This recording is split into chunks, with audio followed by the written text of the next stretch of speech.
A young man walked through the city while recalling people from his past and the life he once lived. Sudden headlights rushed toward him, ending his ordinary life in an instant. Awareness returned inside a strange forest where he woke in an unfamiliar body. Confusion filled his mind as hunger weakened him among the silent trees. Realizing survival came first, he searched the forest for anything edible. Strange insects crawled nearby while the boy searched for anything edible in the forest. Hunger forced him to cook the creatures despite his growing disgust. Night covered the woods as the terrible taste left him exhausted beside the trees. Strength slowly returned, allowing him to calmly think about his sudden death and strange rebirth. Confusion remained when he realized the body he carried no longer felt like his own. Shock spread through his mind as he realized he might have been reborn in another world. Strange thoughts filled him while he questioned whether everything was only a dream. After calming himself, he accepted the forest as his new reality. Survival became his priority, so he planned to search for food and information. Soon, disappointment appeared, when the quiet jungle offered nothing useful for him. A starving boy heard a voice while wandering alone through the forest after surviving on insects. Soon, a giant wolf appeared before him and blocked his path with sharp eyes. Fear spread across the boy's face as the beast warned him to leave its territory. Panic took over while he begged for his life and explained his miserable situation. Surprisingly, the wolf lost interest and spared the weak human boy. The boy tried leaving peacefully, but confusion filled his mind after meeting the strange griffin. Hunger and exhaustion pushed him deeper into the dangerous forest while he searched for food. Suddenly, the griffin attacked again and fiercely protected its territory from the intruder. Anger rose as the beast accused the boy of stealing food from its land. Trembling with fear, the lost boy apologized repeatedly, while the griffin continued glaring at him. Almas learned the griffin had protected its territory from humans for hundreds of years. Pressure filled the air while the beast demanded a proper reason for his intrusion. Desperation forced Almas to reveal that he had already died and awakened inside another body. Bowing deeply, he begged for mercy and admitted knowing nothing about the jungle or himself. After hearing the truth, the griffin finally understood the boy's miserable condition. Almas listened carefully while the griffin explained that wanderers from other worlds sometimes appeared there. After hearing everything, the beast admitted Almas's situation was unlike the others it had met before. Suspicion remained as the griffin questioned why an adult had become a child again. Eventually, the creature allowed Almas to leave, but only after demanding a favor from him. The griffin brought Almas to a hidden cave deep inside the forest. Inside, he discovered many abandoned children living together in poor conditions. Shock spread across Almas's face after learning humans had left the children behind for unknown reasons. Soon, the griffin ordered him to care for the children until they could survive alone. Although worried about food shortages, Almas slowly accepted responsibility for the abandoned group. The griffin agreed to feed the abandoned children for 3 years, while Almas learned to gather food himself. Serious advice followed as the beast explained that anyone who saved others must stay responsible for them. After noticing the prepared fruit, Almas realized the griffin had already been protecting the children for a long time. Determination slowly replaced fear while he accepted the role of caring for everyone inside the cave.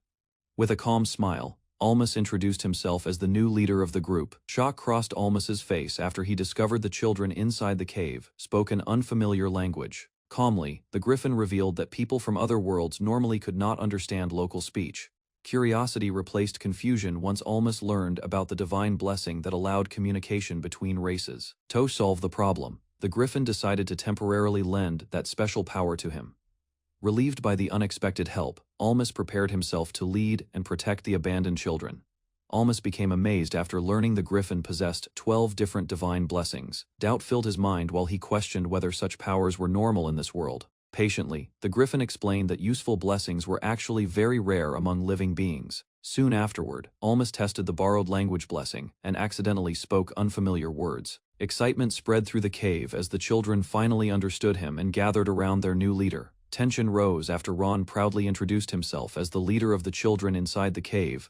Unsure how to fit into this world, the blonde boy carefully searched for a suitable new name. The griffin eventually suggested the name Almas, leaving the boy curious about its meaning.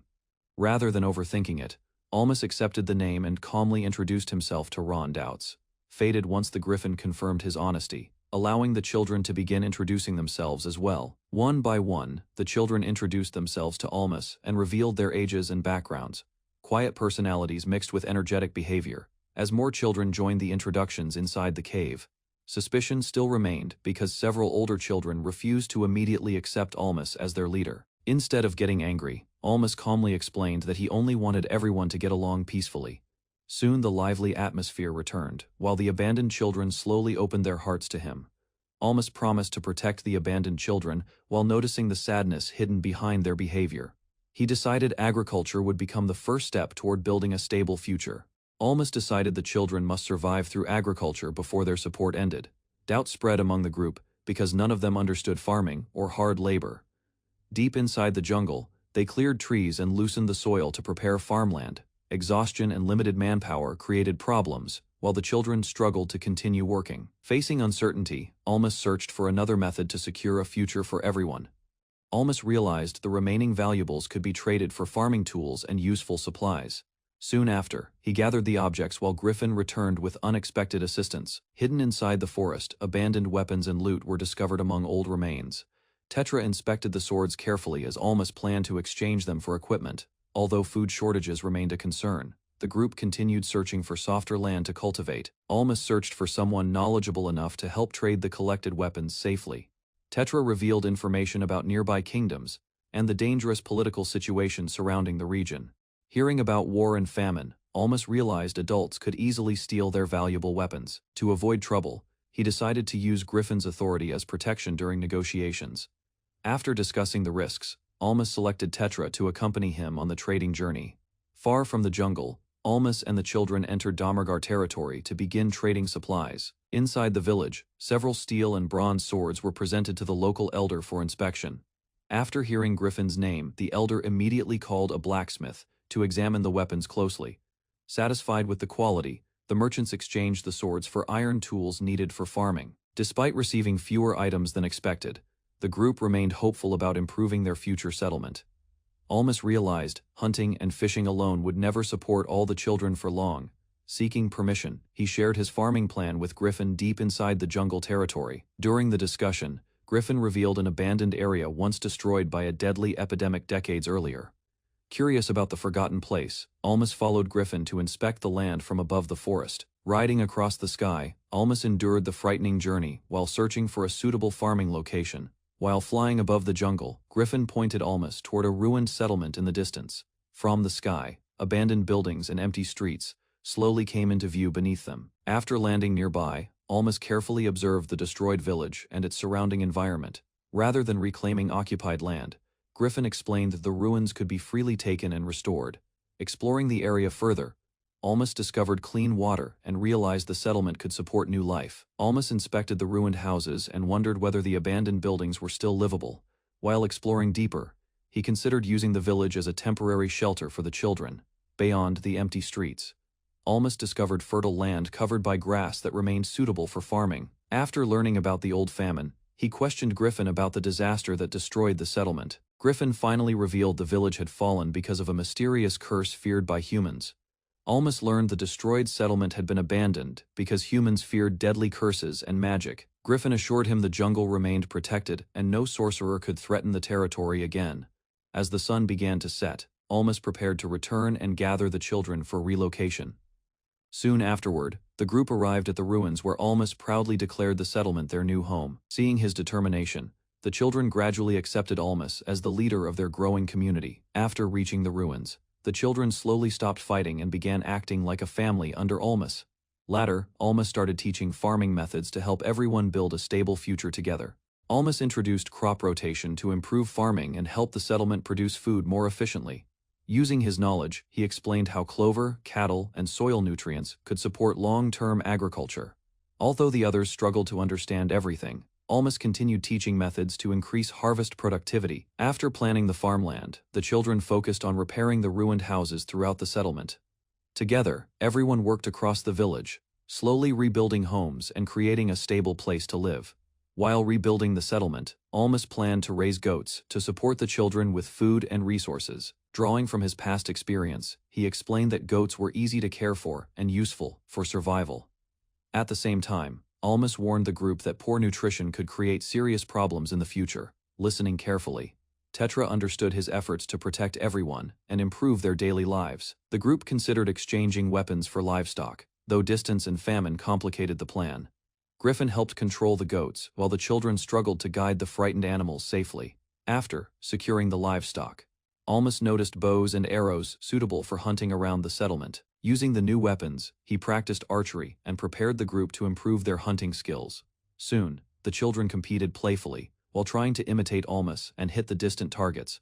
Despite the excitement, Almas realized proper hunting required training, patience, and cooperation from everyone. While practicing archery, the group realized the bow itself caused most of their shooting problems.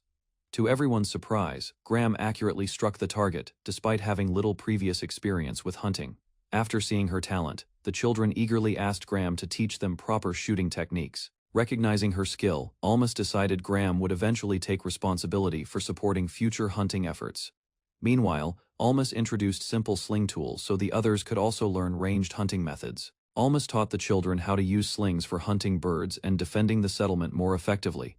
During their exploration, he carefully explained which plants were edible and which ones were poisonous. Later, Almas learned more about Griffin's eating habits and realized the creature could survive on vegetables too. While thanking Griffin for his continued support, Almas reflected on the strange nature of the half-beast guardian. As evening approached, Griffin returned to his territory while Almas prepared to head back home. While gathering food in the forest, Almas considered how hunting and harvesting would support the settlement's survival. Suddenly, Rosewood's voice echoed nearby, forcing Almas to arm himself and investigate the disturbance immediately. Rushing through the forest, he prepared for danger while searching for a way to rescue Rosewood safely. Hidden among the trees, Almas discovered Rosewood confronting suspicious adults deep inside the jungle. After observing carefully, Almas realized the strangers were interested in stealing the group's valuable steel swords. Almas carefully observed the adult stranger and searched for a way to rescue Rosewood without direct confrontation. Moments later, he decided to attack first by throwing a stone from hiding.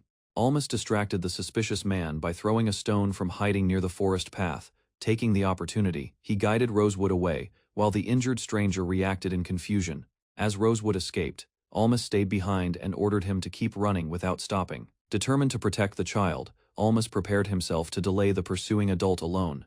Meanwhile, the stranger realized Almas had blocked the chase to help Rosewood flee safely. The stranger demanded the steel swords, forcing Almas to question his true intentions inside the forest. After hearing the man plan to trade the weapons for food, Almas suddenly launched a surprise attack. Using speed and determination, he struck repeatedly while avoiding the stronger adult's counterattacks. During the struggle, Almas pinned the man to the ground and desperately fought to survive.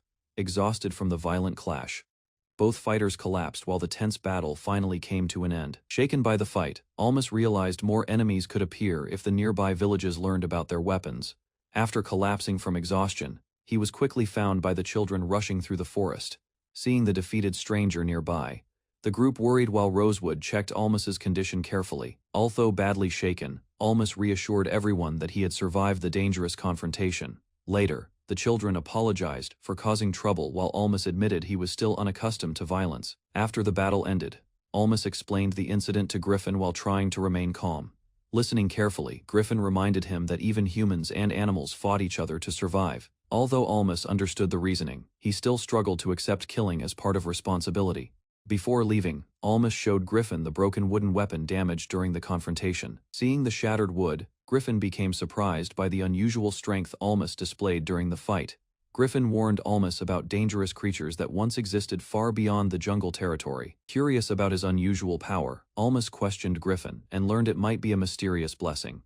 Unable to understand everything immediately, Almas decided to think carefully about the strange information later.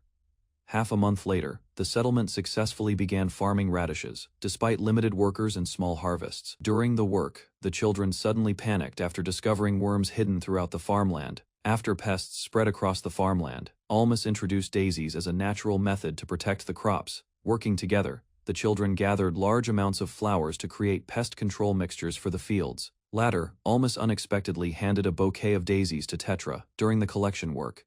Confused by the sudden gesture, Tetra learned the flowers were only meant to help carry supplies. Inside the settlement, everyone carefully prepared the distillation process while hoping the solution would repel pests successfully. Almas spread the distilled flour mixture across the farmland to protect the crops from pests. After finishing the work, the group discussed shortages while assigning Graham to guard the settlement. When invited to travel to Rosas, Tetra quietly refused to accompany the others. Almas and the children arrived at Rosas's crowded capital for their trading journey. Walking through the busy streets, the group became amazed by the city's food, people, and scenery. Soon afterward, Rosewood excitedly pulled Almas toward shops filled with clothes and supplies. Trying to stay focused, Almas reminded everyone they first needed to exchange valuables for money. After asking for directions, the group headed toward a marketplace that accepted herbs, animal parts, and other goods. Almas traded herbs and animal teeth while negotiating carefully with the local merchant for supplies. During the exchange, a young woman suddenly noticed the rare caramel grass among the goods, introducing herself as Yuria. She immediately approached Almas with strong interest in the valuable plant. After examining the grass closely, Yuria offered to buy it despite the merchant's displeased reaction. Curious about her intentions, Almas accepted the payment and questioned why the plant was important. Yuria explained the rare caramel grass could be processed into valuable medicine and commercial products. After introducing herself properly, she spoke casually with Almas, while trying to gain his trust. Soon afterward, Yuria also met Ron and Rosewood while learning more about Almas's companions. Interested in the grass supply, she questioned Almas about the village located near the Romalia forest, seeing business potential. Yuria proposed forming a trade agreement that could benefit both sides greatly. Almas accepted Yuria's proposal to deliver caramel grass regularly, in exchange for monthly gold payments. After confirming the agreement, both sides sealed the trade partnership before leaving the crowded marketplace. Before departing, Yuria unexpectedly mentioned Almas possessed a special blessing connected to his abilities. Back at the settlement, Tetra began teaching Almas proper words and pronunciation from the local language. Realizing the blessing might disappear someday, Almas studied seriously to communicate with everyone independently. Almas asked Tetra to explain more details about the world and its different regions. Using her knowledge, Tetra described the peninsula, nearby kingdoms, and her mixed heritage from two cultures. Later she explained Rosas lacked strict control, while Almas discovered she could also speak Carisian fluently. Curious about writing systems, Almas requested lessons after learning Adelian, hoping to study another language afterward. During their discussion, Almas noticed Tetra's intelligence and decided he should repay her support somehow. Almas gathered the children and introduced addition lessons, hoping practical knowledge would improve their daily trading skills. During the discussion he explained merchants often deceived people who could not calculate money correctly. Afterward, Tetra practiced counting while Almas introduced zero and described its importance for future opportunities. Later, Almas taught Arabic numerals to everyone, though only Tetra continued studying large numbers seriously. A month passed since the lessons began, and Tetra proudly claimed she had already mastered every problem given. Tetra achieved the highest scores in mathematics, forcing weaker students to handle lower-ranked tasks instead. Wanting fair treatment, she demanded advanced lessons from Almas, after mastering basic addition and subtraction faster than everyone else. Later, Almas praised Tetra's abilities and explained that education should benefit every citizen equally. During another lesson, he warned against keeping knowledge limited to elites, because nations needed educated people to progress. Meanwhile, Tetra worried Almas might lose his language blessing someday. Almas visited Yuria's shop and brought the caramel grass he promised earlier. After confirming the others stayed home, he asked Yuria about her blessing. Curiosity pushed Almas to learn more about the strange power she mentioned before. Yuria explained that blessings were connected to fairies described in ancient books and stories. She finally revealed her rare blessing, which allowed her to see the blessings carried by other people. Ancient records revealed that Almas possessed the rare blessing of the king. Hearing the explanation, Almas finally understood why his abilities improved as the children followed him as their leader. Suspicion faded when Yuria admitted she already knew he was living within Romalia territory, despite the fear surrounding Griffin's curse. Through the Heaven's Eye blessing, distant locations became visible to Yuria. Despite denying the curse itself, Almas faced more questions from Yuria about surviving safely inside the dangerous region. After hearing Almas's secret, Yuria promised she would never reveal the truth about the abandoned children living with him. Excitement quickly took over as Yuria invited Almas to accompany her on a shopping trip through the city. Heavy bags soon filled Almas's arms while Yuria continued visiting stores without slowing down at all. Strange herbs, stones, and supplies caught Almas's attention when Yuria explained they were needed for practicing hoodoo magic.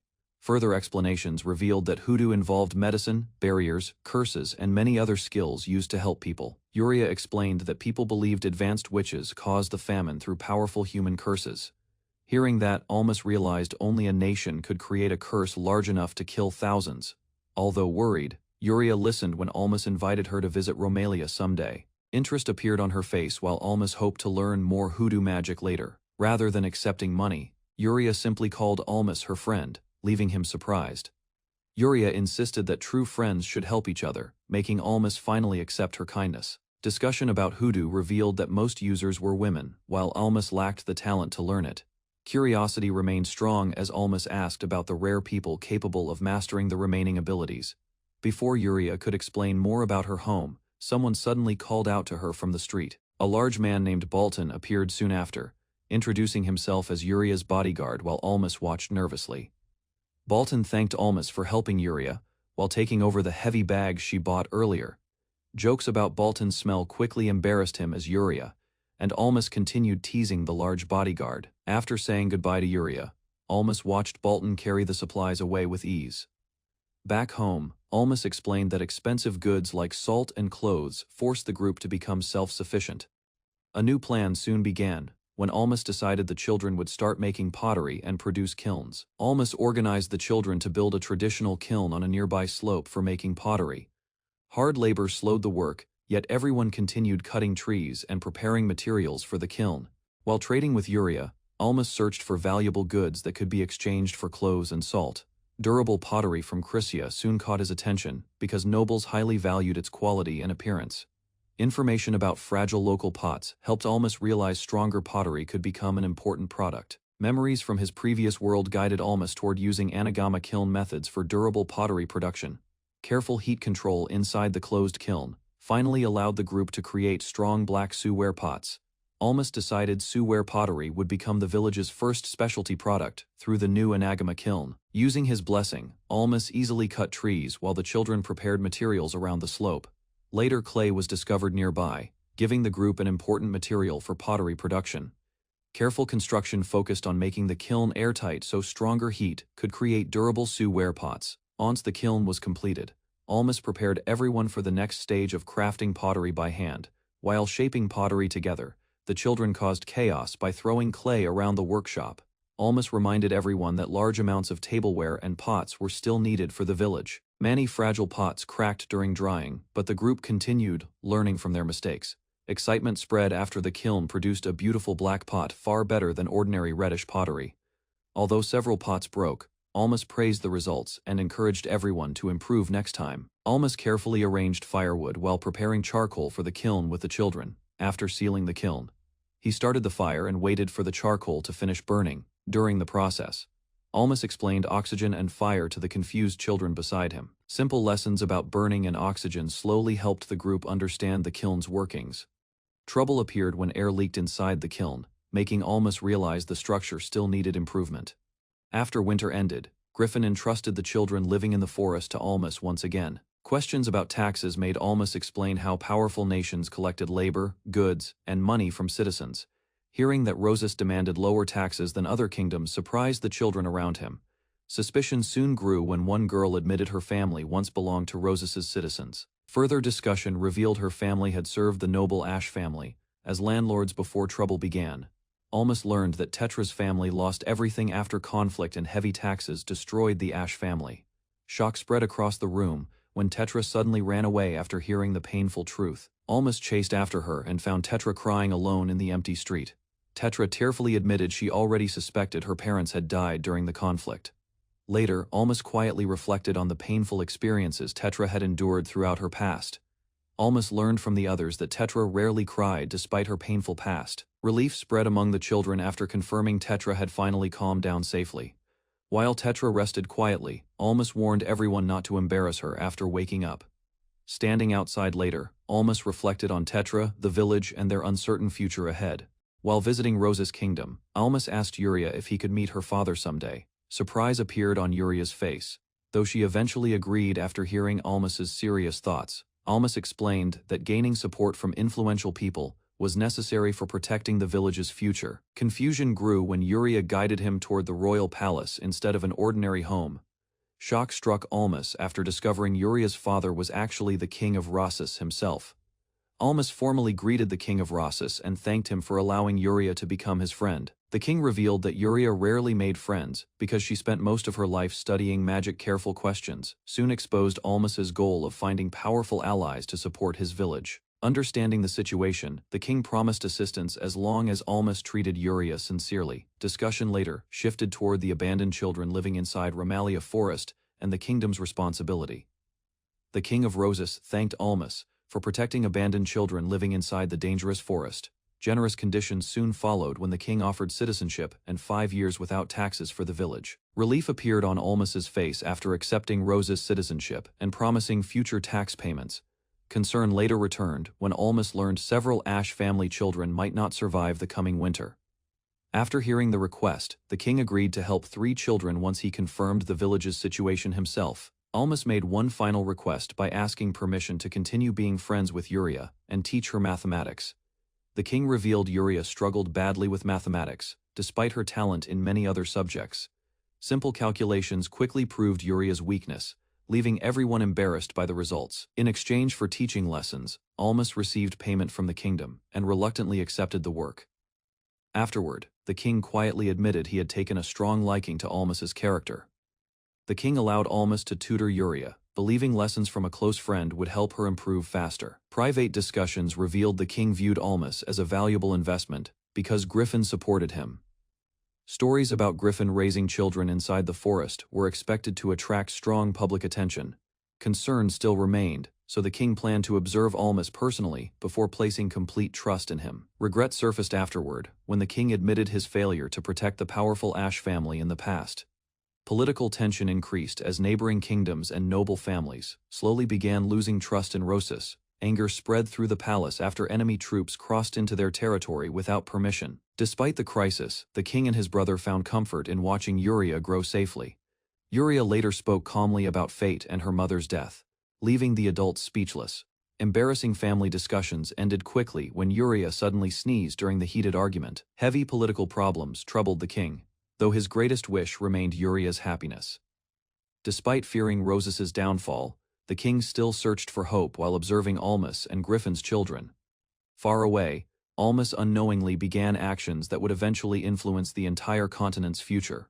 Almas noticed Tetra had been acting strangely and avoiding the others recently. Uneasiness spread through the village as several children also began noticing her unusual behavior.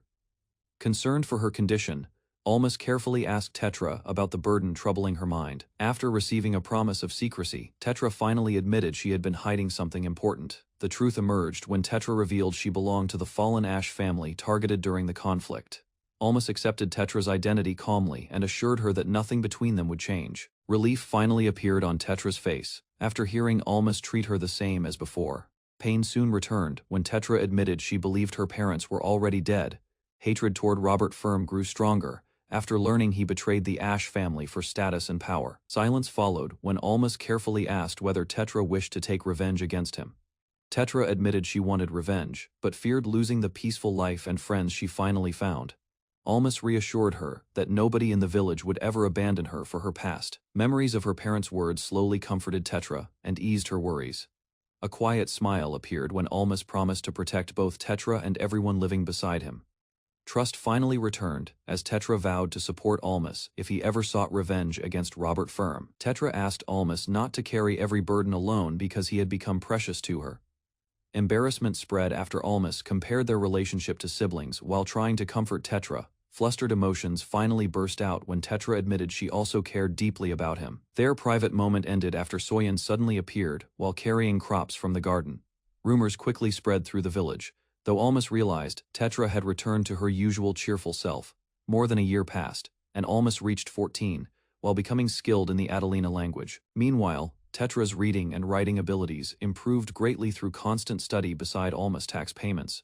To Romeria increased as the village population slowly continued growing larger. Concerns about future taxes and ending support forced the villagers to focus on harvesting wheat. Preparation for the difficult harvest season began when Almas searched for better ways to thresh grain. Almas introduced a simple threshing tool to separate wheat grains faster than traditional methods. Excitement spread among the children after the new device greatly improved harvesting efficiency. Even Tetra admitted the simple structure increased productivity far beyond expectations. Discussion soon shifted toward peeling rice, another difficult task needing better tools. Unfortunately, no easy solution existed for peeling, forcing everyone to continue relying on hard manual labor. After finishing the rice peeling process, the villagers prepared to separate husks from the grains. Tetra demonstrated a slow manual method while the children helped sort the rice carefully. Meanwhile, Almas revealed a new machine designed to improve the winnowing process. Rice and husks were poured into the device as everyone watched the experiment closely. The machine successfully separated the husks using wind power, impressing the entire group with its efficiency. After solving the harvest problem, Almas considered the village's next challenge, while Tetra encouraged him to keep creating new ideas. Later, Yuria visited Almas and tried speaking casually while discussing her math lessons with him. Although she stopped using formal speech, Yuria still wished to continue studying mathematics under Almas. Suddenly, Yuria hugged him tightly after misunderstanding his attempt to leave the conversation. Embarrassed afterward, Yuria apologized while Almas reminded her that teaching mathematics remained his responsibility. Yuria hesitated discussing payment, suggesting Almas ask her father directly about continuing the lessons. Almas questioned how long he would continue tutoring Yuria. The noble reminded him that their regular shogi matches would also end if Almas stopped visiting the mansion. Afterward, Almas created a shogi board to introduce a new form of entertainment to the kingdom. Soon, he realized anyone could easily copy the game because the world had no patent system. In the end, Almas planned to present shogi to the king and gain recognition as its inventor. While playing shogi, Almas noticed Yuria's father had become more interested in him and began reflecting on his future role in the household. During their discussion, Almas learned Yuria had no close friends besides him because her position kept others distant. The noble explained that Yuria once faced conflict with families connected to commoners, causing many children to avoid her. Soon, Almas realized Yuria never abused her authority and quietly carried the burden of her unusual talent. In the end, Yuria's father revealed the kingdom planned to make her the next chief priestess because of her rare abilities and status. Almas learned many nobles sought Yuria because her future husband could become king. He suggested hiding Yuria's identity so she could meet ordinary people safely. After hearing about her interest in medicinal plants, Almas considered finding trustworthy children for her. Soon he proposed bringing Yuria to his village to escape noble society. Though surprised, Yuria's father accepted the idea and praised Almas for it. Raymond became concerned after hearing Yuria would be sent to the Griffin Forest. To calm him, the noble revealed a magician had scouted the forest through soul-writing magic. Despite the dangerous technique, the magician safely returned after investigating the area. Surprisingly, the scout even managed to speak directly with the griffin living there. Still, Raymond could not fully accept the risk of sending Yuria into the forest. Raymond slowly accepted the idea after realizing Almas genuinely cared about Yuria's future. The noble admitted Almas was exceptional and worthy of becoming a powerful noble's vassal. Soon, they jokingly discussed making Almas part of an influential family through marriage. Not long after, Yuria finally arrived at Almas's village as an official guest. While greeting the villagers, Yuria became nervous after receiving unexpected attention from everyone around her. Yuria suddenly claimed she and Almas were lovers, shocking everyone in the village. As the crowd reacted loudly, Almas hurriedly explained that Yuria was only teasing him. Later, Yuria quietly asked whether Almas would accept that kind of relationship someday. Before he could respond properly, Tetra became upset and struck him in frustration. After leaving the village center, Tetra angrily stepped on Almas's foot in frustration. While rubbing the pain, Almas tried calming her, though Tetra remained irritated by Yuria's behavior. Soon, a man named Bolton Pompey suddenly appeared before Almas. The stranger quietly observed the group while drinking nearby, making Almas curious about his intentions. Meanwhile, Almas noticed Yuria moving freely among the villagers, despite expecting heavier security around her.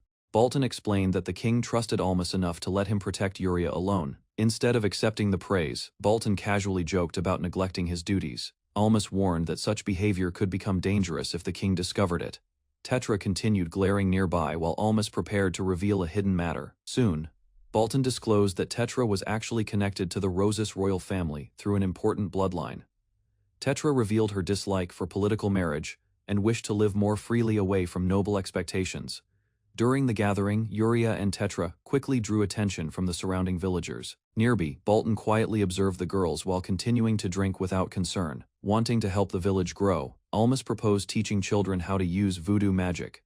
Soon afterward, Tetra noticed several girls with magical talent, giving Almas hope for a more independent future. Yuria became interested in teaching others, believing it could strengthen friendships within the village.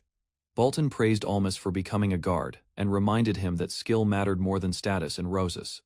Soon afterward, he suggested Almas could eventually receive official territory if he continued proving his talent. Almas quietly considered the possibility of becoming a government official someday. Later, Bolton checked the girls' progress while Almas confirmed they were also keeping up with math lessons. Seeing the children solve difficult math problems left Bolton completely stunned. Soon afterward, Almas revealed the village was also teaching reading, writing, and Christian language skills. The possibility of those children becoming future court officials then crossed Bolton's mind.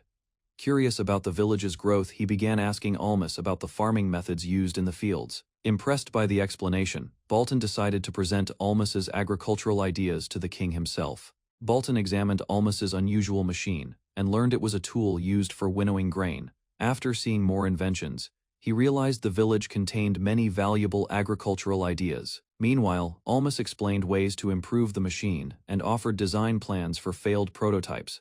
Bolton later discovered the village also used natural insecticides and other practical knowledge to protect crops. Deeply impressed, he thanked Almas and promised to introduce those useful ideas to the king. Yuria playfully called Almas away, leaving the drunken Bolton behind while everyone watched silently. Almas met the royal official, while Yuria adapted well to palace life and made new friends. The official questioned a farming report describing a new rotary agriculture method tested in another region. Almas explained the system came from old knowledge and believed it could improve harvest production. Although confident, he admitted the method still lacked long-term results in his own fields. After hearing the explanation, the official considered expanding the farming system across the kingdom with greater manpower. Political reform seemed difficult because powerful families controlled most farmland across the kingdom. Almas explained that enclosed fields allowed rotary agriculture to succeed in other nations. After hearing the proposal, the official understood that reducing self-farming could weaken the country's military power. Wealth also determined battlefield roles, as rich citizens became cavalry, while poorer people fought as infantry soldiers. Even so, skilled warriors still had opportunities to gain status and become more influential after surviving war. The official explained that wealthy landowners and powerful clans still controlled most agricultural areas in the kingdom. Instead of forcing sudden reform, Almas suggested introducing rotary agriculture slowly while improving farming resources over time. Later, the discussion shifted when the official offered Almas a reward for helping the country. Without hesitation, he requested several farming horses to support his village's agricultural development. Excitement filled Almas after receiving the reward, although nearby villagers were shocked by how valuable horses truly were. The official praised Almas for his intelligence and realized he had greatly underestimated the young village leader. Soon afterward, Almas was invited to share more ideas while the noble family listened carefully to his opinions. A friendly reunion followed when Raymond arrived and asked Almas to support him in another strategy match. Later that night, the discussion returned to the kingdom's political structure and its unstable foundation. Serious concern appeared on Almas's face as he explained that the nation remained fragile because of territorial blood relations. Almas explained that noble families slowly valued their bloodlines more than loyalty to the kingdom. Military and financial power remained divided among aristocrats, making national decisions difficult during crises. He warned that conflicts between nobles could disrupt projects and even start wars with neighboring nations. The official revealed that marriages between powerful families in foreign countries were already forbidden by law. Despite those rules, Almas feared family alliances could still spread rebellion across the kingdom. The official asked Almas for advice on improving the kingdom's unstable political system. During dinner, the nobles became interested after hearing the young leader discuss politics seriously. After thinking carefully, Almas proposed strengthening centralization to reduce aristocratic influence. He recalled historical reforms from his previous world, where central governments replaced local noble control. Both nobles were surprised that someone so young could suggest the same political solution they supported. Almas suggested giving the royal family divine authority to separate them from powerful noble clans. He proposed creating a myth claiming the Rosas bloodline descended from gods to strengthen royal influence. Later, Almas advised removing tax and military authority from aristocratic families to support centralization. The official admitted he already possessed a secret plan for reform, though achieving it would be extremely difficult. Hearing Almas's ideas left the nobles shocked by the intelligence of someone so young. Suddenly, the official collapsed and alarmed everyone inside the room with his weakened condition. Almas learned the mysterious illness had troubled the official for nearly 10 years without recovery. After seeing Yuri's strange rituals, Almas wondered if her devotion to voodoo was connected to the sickness. The official admitted that even voodoo could not cure his condition and refused to explain further. Despite his illness, he still ordered Raymond and Almas to continue working toward the kingdom's centralization plan. Villagers rushed excitedly after hearing that Almas had finally returned from the Kingdom of Roses. Curiosity quickly spread when everyone noticed several large animals approaching behind him on the road. Soon, Almas proudly revealed the horses he received during his journey to the kingdom. Excitement filled the village as many residents touched a horse for the very first time. Meanwhile, one quiet girl carefully observed the animal, while the others celebrated around her. Curious villagers learned that the quiet girl riding behind Almas was a slave named Rhea, since nobody in the village understood horse care. Almas worried about raising the animals properly. Hearing that concern, the king decided to send another slave skilled in handling horses. Later, Raymond guided Almas while introducing Rhea to the people living in the village. With a friendly smile, Almas welcomed Rhea, but she still acted cautiously around everyone. Almas discovered that Rhea spoke a completely different language from the villagers around her. Wanting her to feel accepted, he decided the village should treat Rhea like part of their family. Meanwhile, the villagers happily welcomed Almas home and shared food from his journey to Roses. As the older children grew curious about romance, Almas struggled to handle their awkward behavior. Later that day, another villager proudly returned after successfully hunting a wild boar in the forest. Shock spread through the village when Graham carried back a massive wild boar alone. Nearby, Yuria proudly revealed that she tracked the animal by using voodoo magic. Seeing everyone improve encouraged Almas to expand the farmland with help from the horses. Soon afterward, the children gathered around the animals and celebrated the village's progress together. Before sunset, Almas placed Rhea in charge of horse care, while Totora watched over the goats. Rhea carefully prepared the horses while the villagers examined the farming tools brought from Roses. Soon afterward, everyone watched in surprise as the horse easily pulled the heavy plow across the field. Compared to manual labor, the new farming method worked far faster and amazed the entire village. While preparing another plow, Almas mentioned a new crop he wanted to grow in the future. Later, Yuria explained that cannabis was mainly used in voodoo practices as a type of painkiller. Almas explained that hemp could grow quickly and provide useful seeds and materials for the village. Instead of making clothes, he planned to use hemp fibers for a different purpose from his previous world. Meanwhile, the village faced growing financial pressure as taxes continued increasing every year. To solve that problem, Almas decided the village should begin producing valuable products from hemp. He compared local recording materials and started considering new ways to create paper. Almas compared different writing materials and explained the weaknesses of papyrus and sheepskin records. He introduced paper as a far more practical recording medium than wooden planks. Rhea doubted the idea because most citizens in the kingdom could not even read or write. In response, Almas planned to sell paper directly to nobles and officials, who frequently used documents. After hearing his explanation, Rhea finally understood that paper could become important for the kingdom's future. Near the river, Almas gathered tree bark and hemp to prepare materials for making paper. Carefully soaking the bark in water allowed the fibers to separate more easily for better quality. Soon afterward, ash was added into water to create a liquid called lye. Using that solution, Almas boiled bark, hemp, and straw together to process the raw materials. Meanwhile, the villagers laughed at the strange smell coming from the large cooking mixture. After boiling the materials, Almas cooled the fibers and soaked them again overnight in the river. The next day, the damp fibers were crushed while starch glue was prepared for the mixture. Soon afterward, the liquid and fibers were combined to create the base material for paper. Using a paper tray, Almas carefully spread the mixture evenly before removing excess water. Once several sheets were finished, the paper was left to dry while Rhea quietly admired the result. Almas inspected the finished paper and noticed it was thinner than expected, but still usable. Excitement spread through the village after everyone realized they had successfully created paper. Seeing its quality, Almas decided the paper could be mass-produced and sold to the Kingdom of Roses. Almas introduced a new material called paper to the King of Roses, with confidence. Careful demonstrations showed how the paper could be written on and folded easily. Interest quickly grew as the king examined its quality. Satisfied with the product, the king decided to purchase every sheet from the village. Attention then shifted toward the production method, while Almas carefully protected the village's profits. In the end, the king agreed to a 3-year deal and ordered further improvements to the paper. Almas explained his goal of turning paper into a national industry after improving its quality over 3 years. The King of Roses accepted the plan but prohibited the paper from being sold elsewhere until production improved. Although cautious of the king's conditions, Almas realized the agreement secured the village's income. Another year passed as the village expanded through farming, livestock, pottery, charcoal, and paper production. Once the village became stable, Almas prepared for the end of Griffin, Sama's support. Almas visited the forest again and reflected on how different his life would have been without Griffin, Sama's guidance. Soon after, the giant Griffin appeared before him and listened quietly. Griffin Sama praised Almas for protecting and raising everyone without losing a single person. Memories of the village's growth crossed Almas's mind as he admitted the success was achieved together. The Griffin reminded him that his leadership united the villagers and gained support from powerful allies. While Rhea listened nearby, Griffin Sama asked Almas whether the divine language protection was still necessary. Meanwhile, Rosewood worked hard to learn the foreign language so he could communicate with Rhea properly. Hearing that the blessing was no longer needed, Griffin Sama decided to reclaim the power from Almas.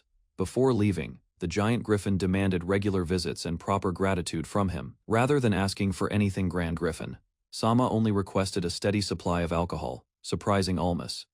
After returning from the forest, Almas was welcomed back by Tetra near the growing village. While sharing Griffin Sama's message, Almas reflected on how the village had finally become self-sustainable. From the hilltop, both of them looked over the settlement that was once an empty land.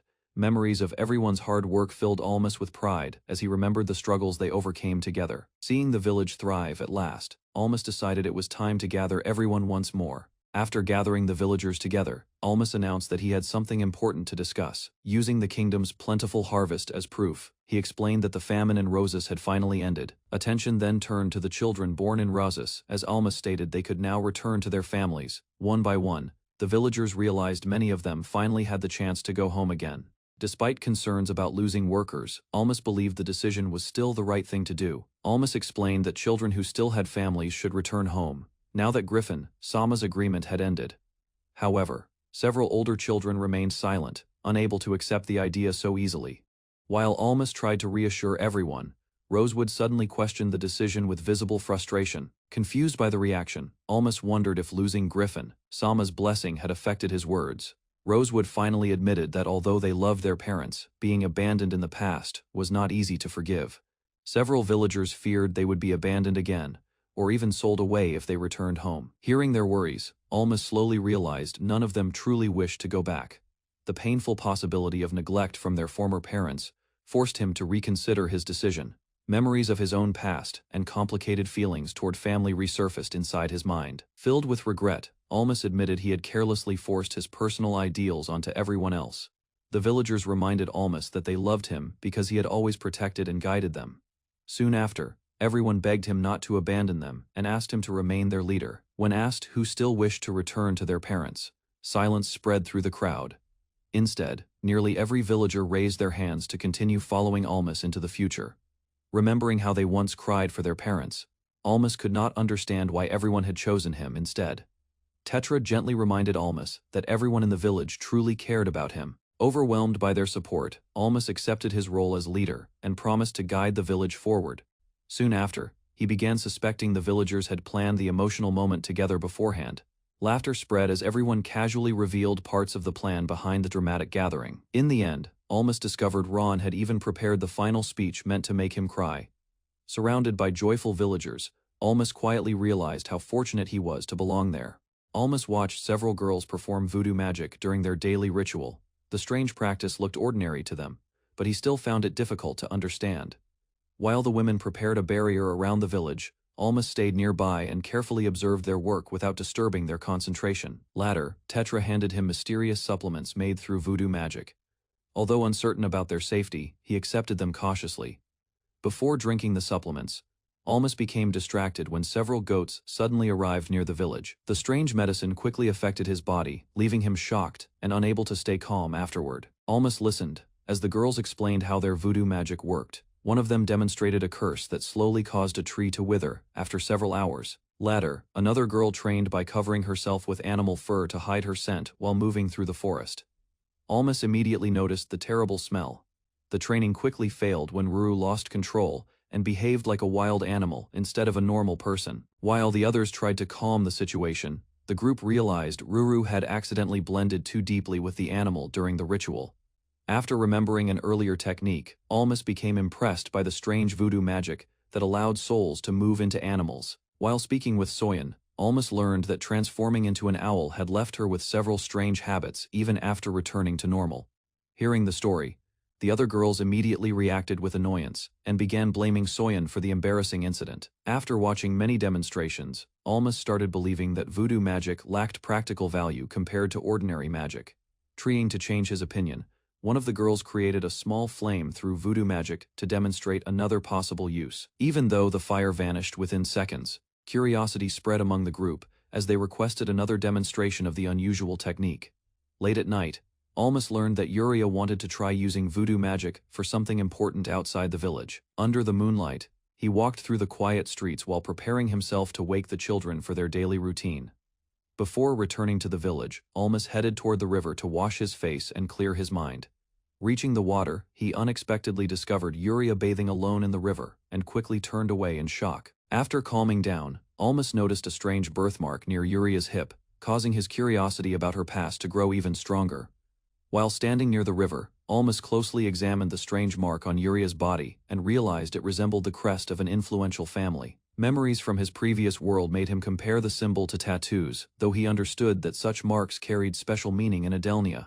As Yuria asked him to hand over her clothes, Almas began seeing her less like a child and more like a young woman growing up beside him. Trying to calm his thoughts, he quickly changed the subject, after Yuria mentioned preparing something important for the night gathering. Later that evening, the villagers assembled beneath the moonlight as Almas waited to discover the secret behind Tetra's invention. As the villagers gathered at night, Almas noticed Yuria stepping forward while everyone waited to see Tetra's mysterious invention. A strange geometric symbol was placed onto the table, and surprise spread through the crowd after Yuria revealed the red color came from her own blood. Following the methods Almas had once described, Yuria calmly prepared the ritual after the surrounding lights were extinguished. Without warning, a brilliant flash erupted from the magic circle and illuminated the entire area, stunning everyone nearby. Excitement quickly filled the gathering as Yuria encouraged Almas to attempt using voodoo magic despite his lack of experience. Tetra explained to Almas that voodoo magic required strong spiritual power, and women were usually more suited to using it than men. While the others listened carefully, she revealed that voodoo power could also come from sacrifices, blood, or special hexing stones. According to Tetra, most voodoo magic relied heavily on instinct, making it difficult to properly teach through ordinary methods. After hearing the explanation, Almas finally understood that the magic circle worked by channeling power directly from Tetra's blood. Using countless experiments and careful adjustments, Tetra successfully created a symbol capable of activating light magic through simple thought alone. Showing a stack of calculations to Almas, Tetra explained that arithmetic formed the foundation of her newly created magic formulas.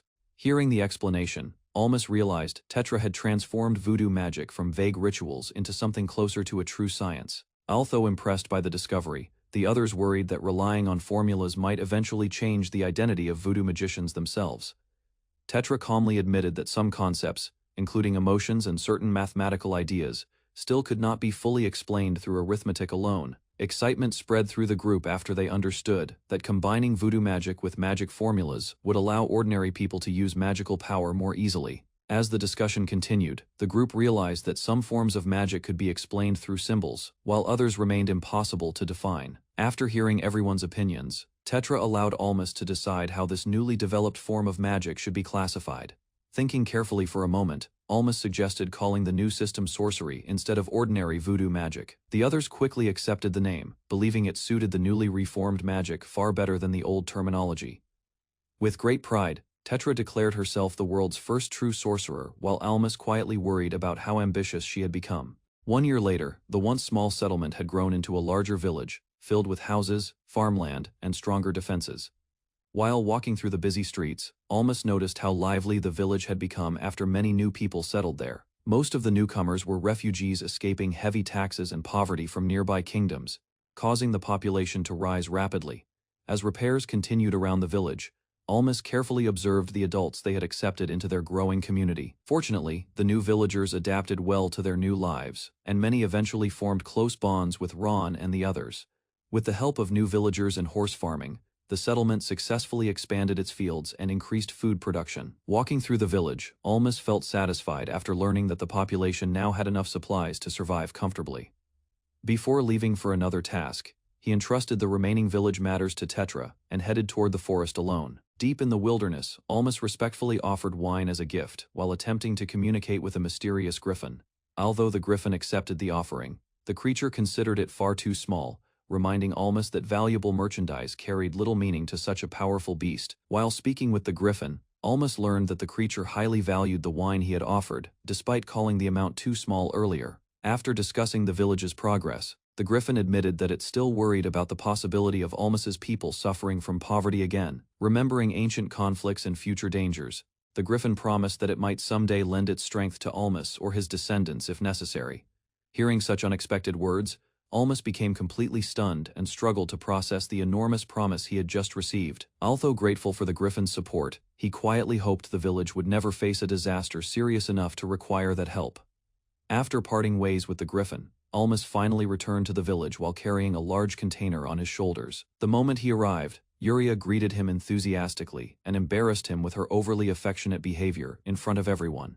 Ignoring Almas's confusion, Yuria hurriedly pulled him through the village. After mentioning that an urgent problem had appeared, awed by Ron and the others, Almas quickly entered a nearby building, while sensing unusual tension spreading throughout the settlement. Inside the hall, countless exhausted villagers gathered together, leaving Almas shocked as he realized another group of refugees had arrived seeking shelter. Shortly after Almas returned, the villagers informed him that 30 unfamiliar people had suddenly appeared seeking refuge. Once the group's leader introduced himself as Earl, Almas learned they came from another village within the Kingdom of Firm. Their exhausted condition revealed the truth that they had abandoned their homeland after suffering from severe famine and hardship. During the discussion, Almas discovered that the kingdom lacked enough voodoo magicians to defend crops from curses, causing repeated food shortages. Heavy taxes and constant pressure from soldiers eventually forced Earl's people to flee after realizing they could no longer survive in their homeland. During the meeting, Earl explained that rumors about a peaceful forest protected by griffins had spread across nearby regions for quite some time. Because the village regularly traded animal skins and goods, many outsiders eventually learned that the settlement truly existed. Stories shared by travelers and rescued people slowly increased the village's reputation, attracting even more desperate refugees. After hearing their request to stay permanently, Almas became troubled since accepting 30 additional people could create serious safety problems. The tense atmosphere grew heavier when one frightened girl suddenly recognized Ruru, causing Almas to suspect a deeper connection between the refugees and his village. The meeting suddenly became chaotic when a frightened girl recognized Ruru and reacted violently after being approached by her. Overcome with anger and pain, the girl accused her mother of abandoning her long ago before running deeper into the building. After witnessing the outburst, Soyeon immediately opposed accepting the refugees and warned that helping them could create conflict with the Kingdom of Firmeron. Supported the same opinion, believing the village should avoid unnecessary danger instead of taking responsibility for outsiders. Despite the growing opposition, several villagers sympathized with the refugees because they had also once been abandoned and left with nowhere to go. Seeing the exhausted families and small children among the refugees, Almas began believing they deserved help instead of rejection. When asked for her opinion, Tetra admitted she still distrusted the newcomers and opposed accepting them too quickly. Suspecting a hidden strategy from the Kingdom of Firm, she warned everyone that the refugees might have been sent to infiltrate the village. After considering the situation carefully, Almas decided to personally visit the Kingdom of Firm while leaving the villagers to monitor the refugees. Before his departure, Tetra declared that she would accompany Almas because the conflict was closely connected to her own past as well. Almas allowed the refugees to remain in the village under strict supervision while promising them food and shelter. The refugees gratefully accepted the conditions and assured the villagers they would avoid causing any trouble. Before leaving, Almas received warm farewells from the children, reminding him how much the village had changed over time. Preparations for the journey soon began as Almas and Tetra planned to travel by horse toward the Kingdom of Firm to investigate the situation further. Almas visited the stable and asked Rhea to prepare a horse for him. Although she doubted his riding ability, he calmly revealed an unfamiliar tool from his homeland. The young man introduced the stirrup and explained how it supported both feet while riding. Rhea realized their world had saddles but lacked such equipment. After attaching the stirrups, Almas managed to stay balanced on the horse despite his limited experience. He understood that cavalry soldiers struggled without stable footing, making combat on horseback difficult for most warriors. Recognizing its military value, Almas decided the invention must be handled carefully to avoid dangerous reforms. Almas asked Tetra to keep the stirrup secret after learning it had been forged from iron outside the village. While testing the horse, he carefully adjusted himself to the unfamiliar movement as Rhea calmly watched nearby. Soon, the pair rode together through the forest path. Rhea reminded him to handle the horse gently while he focused on controlling the ride. During the journey, Almas spoke about King Ferme's ambition and wondered why the people still respected him. Rhea quietly remembered the king's past kindness and admitted she never hated him despite how others treated him. As the sun began to set, Almas and Rhea stopped near the forest to rest for the night before continuing their journey. The next morning, they reached a cliff overlooking a quiet settlement surrounded by mountains and empty roads. After comparing the scenery with earlier descriptions, Almas realized the place was Earl's village and noticed a few remaining villagers nearby. Rhea guided the horse forward while Almas carefully approached one of the residents to ask about the situation. The villager looked uneasy at first, then slowly explained that most of the people had already left the nearly abandoned village. After entering the silent settlement, Almas learned that the villagers had suddenly escaped during the night, leaving their homes behind. Nearby soldiers explained they were organizing search parties because excessive taxation had driven the residents away from the area. Suspicion quickly spread when one guard noticed the strangers approaching through the empty streets and demanded a reason for their presence. Remaining calm, Almas disguised himself and Rhea as merchants traveling north while pretending they had only stopped by chance.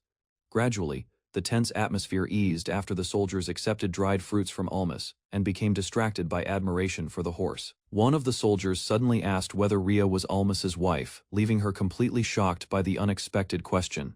Embarrassment quickly spread across Rhea's face, while Almas casually pretended they had recently married to avoid suspicion. Meanwhile, the villagers explained they barely had enough food for themselves and possessed nothing valuable for trade or the soldiers.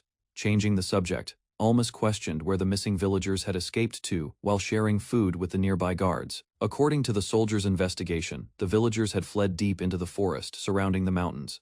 While discussing the escaped villagers, the soldiers wondered whether the people truly believed rumors about a paradise hidden inside the forest. One guard explained that their country possessed a few magicians, causing Almas to quietly pay closer attention to the conversation.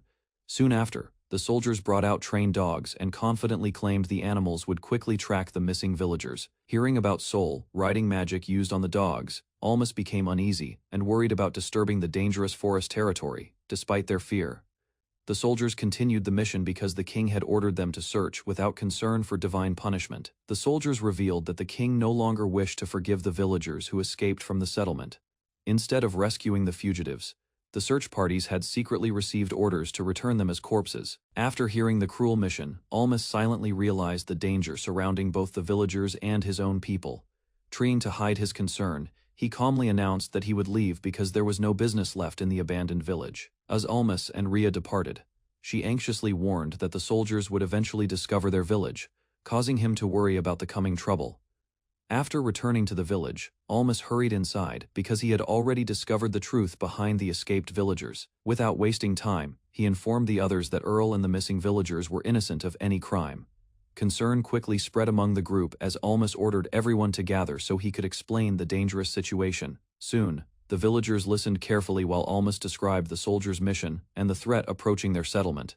According to his report, King Ferme's army would arrive the next day to punish anyone who sheltered the escaped villagers and make an example of them. Inside the meeting room, the villagers listened quietly while Almas prepared to explain the danger facing everyone. Before anyone could decide, he warned that handing the refugees over to King Ferme would lead to their massacre. Determination filled Almas as he declared they could not abandon the villagers and would eventually need people to resist the king's attack. Using a map, he explained that the dense Romalia forest naturally protected their hidden village, though magic users could still locate it. Almas finally concluded that once the refugees revealed the village's existence, King Ferme would never leave the settlement in peace. He explained that their village would gain enough strength to intimidate King Ferme's army if Earl's people joined them. Although some villagers hesitated at first, they slowly admitted the refugees had done nothing wrong and deserved protection. Support continued to spread as several villagers agreed that abandoning innocent people to death would be far too cruel. Ruru quietly revealed that helping the refugees reminded her of her own painful past after being abandoned by her parents.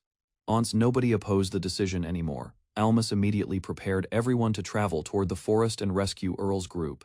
Almas gathered the frightened villagers inside the shelter and allowed them to stay temporarily under his protection. Relief spread across the room as the villagers thanked him for accepting them despite the uncertain situation. While hearing their gratitude, Almas quietly considered whether he should warn them about King Fermi's approaching soldiers.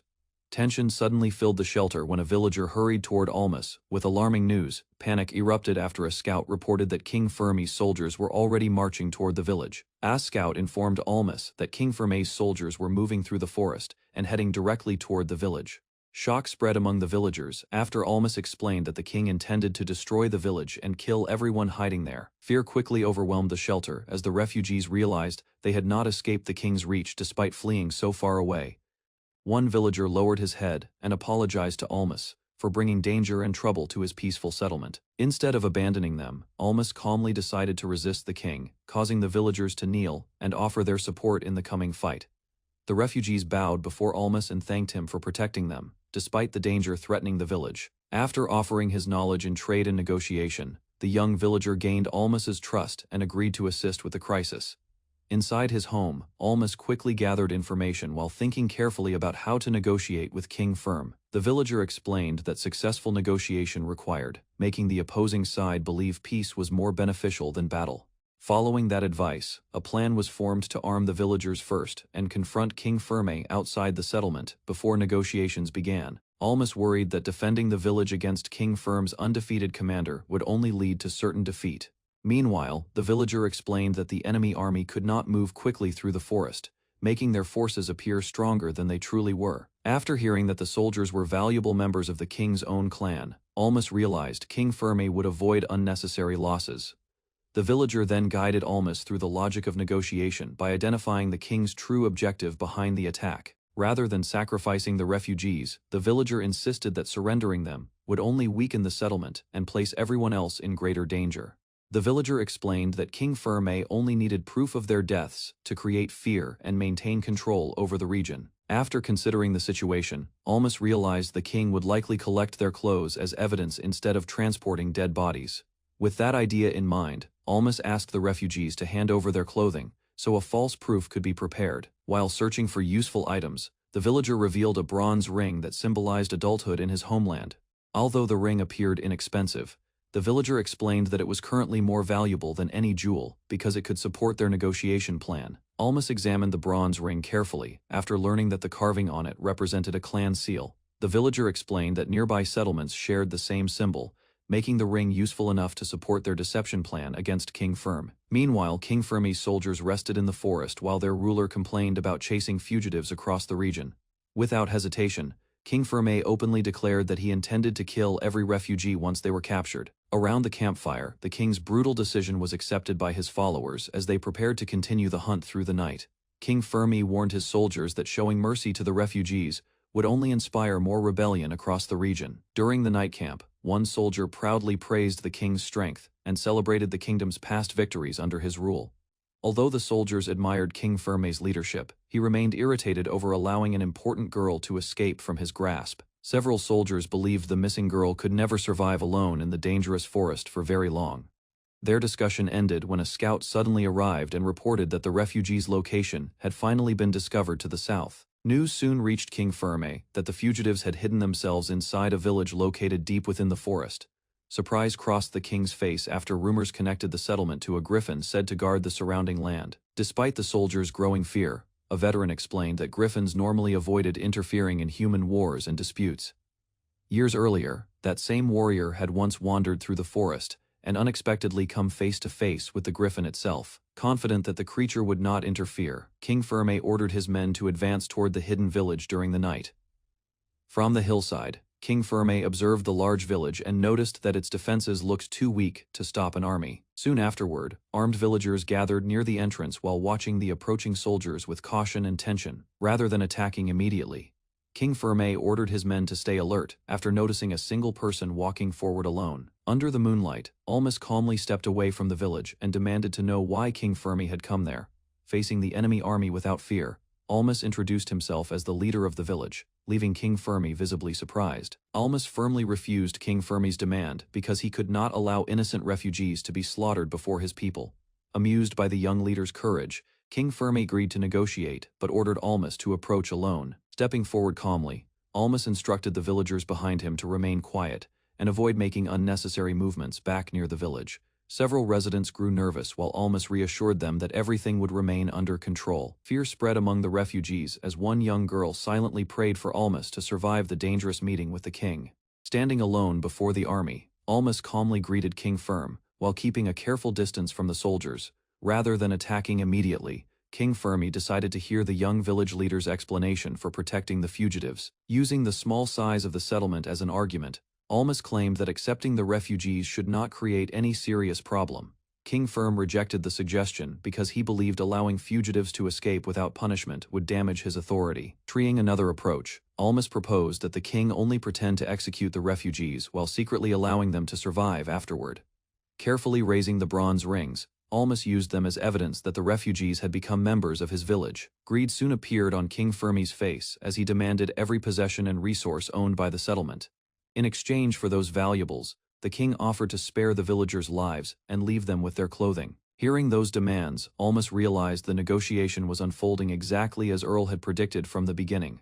Concerned about the villagers' survival, Almas pleaded to keep at least half of their supplies, so the settlement would not starve afterward. Before the negotiation collapsed, Almas secretly prepared the villagers to burn the settlement rather than lose everything to the enemy.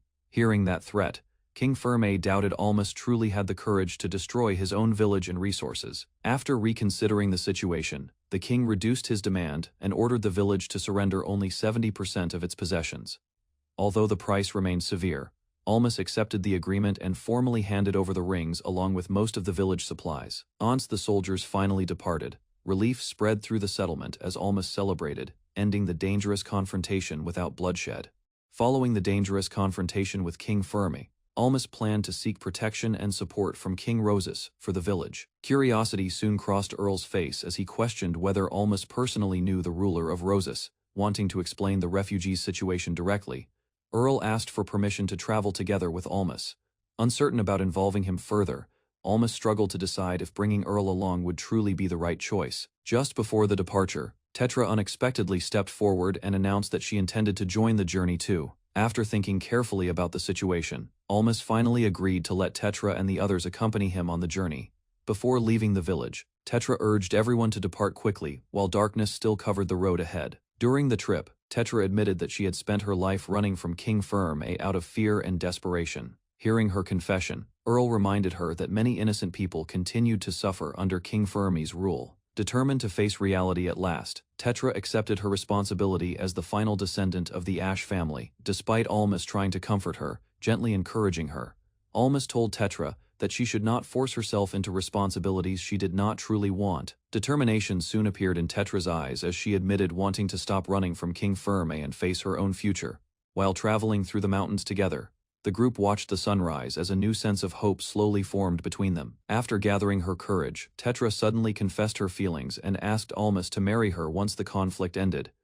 Shock and embarrassment immediately overwhelmed Tetra after realizing she had loudly repeated her unexpected marriage proposal. Embarrassment overwhelmed Tetra after her sudden proposal, causing her to repeatedly shout her feelings toward Almas without stopping. Trying to calm the situation, Almas awkwardly admitted that her confession had caught him completely by surprise during their journey. After getting off the horse, the two finally decided to speak seriously and settle the misunderstanding between them. With determination in her eyes, Tetra sincerely asked Almas once again to marry her despite his visible confusion. Carefully considering his feelings, Almas realized he viewed Tetra and the other villagers more as precious family and close companions than romantic partners. With a serious expression, Almas reminded Tetra that marriage meant living together permanently and sharing the same future. Nervousness soon overtook him as he awkwardly explained that married couples would eventually raise children together as well. Unwilling to accept vague answers, Tetra pressed Almas to respond clearly and honestly about his true feelings. After a brief silence, Almas finally confessed that he genuinely loved Tetra, despite struggling to understand his emotions earlier. Even while admitting she would make a wonderful wife, Almas unexpectedly rejected Tetra's proposal in the end. Speaking honestly, Almas explained that he could not accept Tetra's proposal as a man unless he confessed his own feelings first. After kneeling before her, Almas sincerely asked Tetra to become his wife with his own words and determination. Joy immediately overwhelmed Tetra as she accepted the proposal and tightly embraced Almas in excitement. Despite celebrating their engagement, the pair quickly remembered the dangerous situation surrounding their village and continued traveling toward Rosas. Upon reaching the kingdom, Almas informed King Rosas about losing most of the village's food and supplies during the negotiation with King Ferme. After hearing about the village's losses, King Rosas agreed to support the refugees and praised Almas for avoiding destruction. While speaking with Almas, King Rosas suddenly noticed Tetra and became confused after hearing her familiar greeting, calmly stepping forward. Tetra explained that she had met King Rosas 10 years earlier at the Ash family mansion. Shock immediately spread across the king's face as forgotten memories about the Ash family slowly returned to him. Growing suspicious of her identity, King Rosas demanded the name of Tetra's father and threatened punishment if she continued lying. Inside the royal hall, King Rosas questioned Tetra about her family and listened carefully to her answers. Without hesitation, Tetra revealed the names of her parents from the Ash family while the king silently observed her reaction. Standing beside Almas, the girl apologized for introducing herself so late during their meeting. Soon after, Tetra finally declared her full identity and confirmed that she belonged to the Ash bloodline. A heavy silence filled the room before King Rosas lowered his guard and realized that fate had not completely abandoned him yet. King Rosas requested proof of Tetra's identity and asked whether she carried the Ash family crest on her body. Without hesitation, the girl revealed the crest hidden near her waist, confirming that she truly belonged to the Ash bloodline. After checking the mark, the king also examined the ring she carried as another piece of evidence. Meanwhile, Almas learned that Tetra had buried the valuable ring earlier because she feared losing it during their escape. Embarrassment quickly followed when Tetra admitted she intended to sell the ring if their situation became desperate, while King Rosas calmly asked to inspect it himself. Almas listened as the royal official revealed a family seal once given by King Rosas. Surprise crossed his face while the hall fell silent. The young man examined the small ring carefully. Although unfamiliar with noble customs, he realized the object carried importance beyond a simple stamp. Soon after, the official decided to summon a crest specialist to confirm whether the seal and ring were authentic. Tetra quietly accepted the decision. While waiting, Almas noticed Tetra's uneasy expression. Guards escorted the specialist into the chamber as the tension slowly increased. At last, Tetra followed the guide toward the king, preparing for the final verification. Tetra left the chamber with the specialist, while Almas remained behind in heavy silence before the king. The ruler questioned Almas about Tetra's origins. Calmly, the young man explained that she had once belonged to a distant village connected to his people. Suspicion grew as the king asked when Almas discovered her true identity. After hesitating, he admitted he had known for years but kept the secret for her sake. Although frustrated, the king understood Almas had protected the final survivor of the Ash family and decided not to punish him. Soon after, Almas openly declared his wish to marry Tetra, despite their different status. Confidently, Almas suggested becoming a lesser noble, so he could marry Tetra properly. The unexpected request left the king speechless for a moment. Rather than answering immediately, the ruler reminded him that Tetra's identity still required proof. Attention soon shifted toward the unfinished assignment given earlier. Carefully, Almas described his ideas about centralization, while admitting several issues had not been solved yet. Interest slowly replaced the king's frustration. Wanting another opinion on the matter, the ruler decided to summon Raymond at once. A servant quickly left the chamber to find him. Not long afterward, Raymond arrived at the palace and warmly greeted Almas before taking part in the discussion. Inside the palace hall, Almas began explaining his answer about how centralization could strengthen the kingdom. The king and Raymond listened carefully from across the table. Calmly, the young man stated that the nation should rely on the strength of its people, rather than divided regional powers. Surprise appeared on both listeners' faces as Almas confidently continued his explanation without hesitation. According to his reasoning, true centralization required authority over soldiers and taxes to belong directly to the crown instead of local rulers. However, Almas admitted the plan would face resistance, because powerful families would never surrender their influence easily. Questioned about his earlier statement, Almas explained that influential families needed to lose political control little by little to strengthen the kingdom. Firmly, he argued that increasing the people's influence would naturally weaken the authority held by powerful nobles. The king quickly pointed out that such changes could also reduce royal power and create new risks for the throne itself. Instead of denying it, Almas stated that a ruler's duty was to guarantee the safety and rights of the population above all else. By protecting ordinary citizens, the kingdom would gain their trust and support, allowing the crown to stand against influential families together with the people. Raymond realized Almas's proposal would normally create conflict between rulers and common citizens. The explanation left him visibly unsettled. Instead, Almas described a new balance, where the royal family and the people would unite against influential nobles, seeking greater control.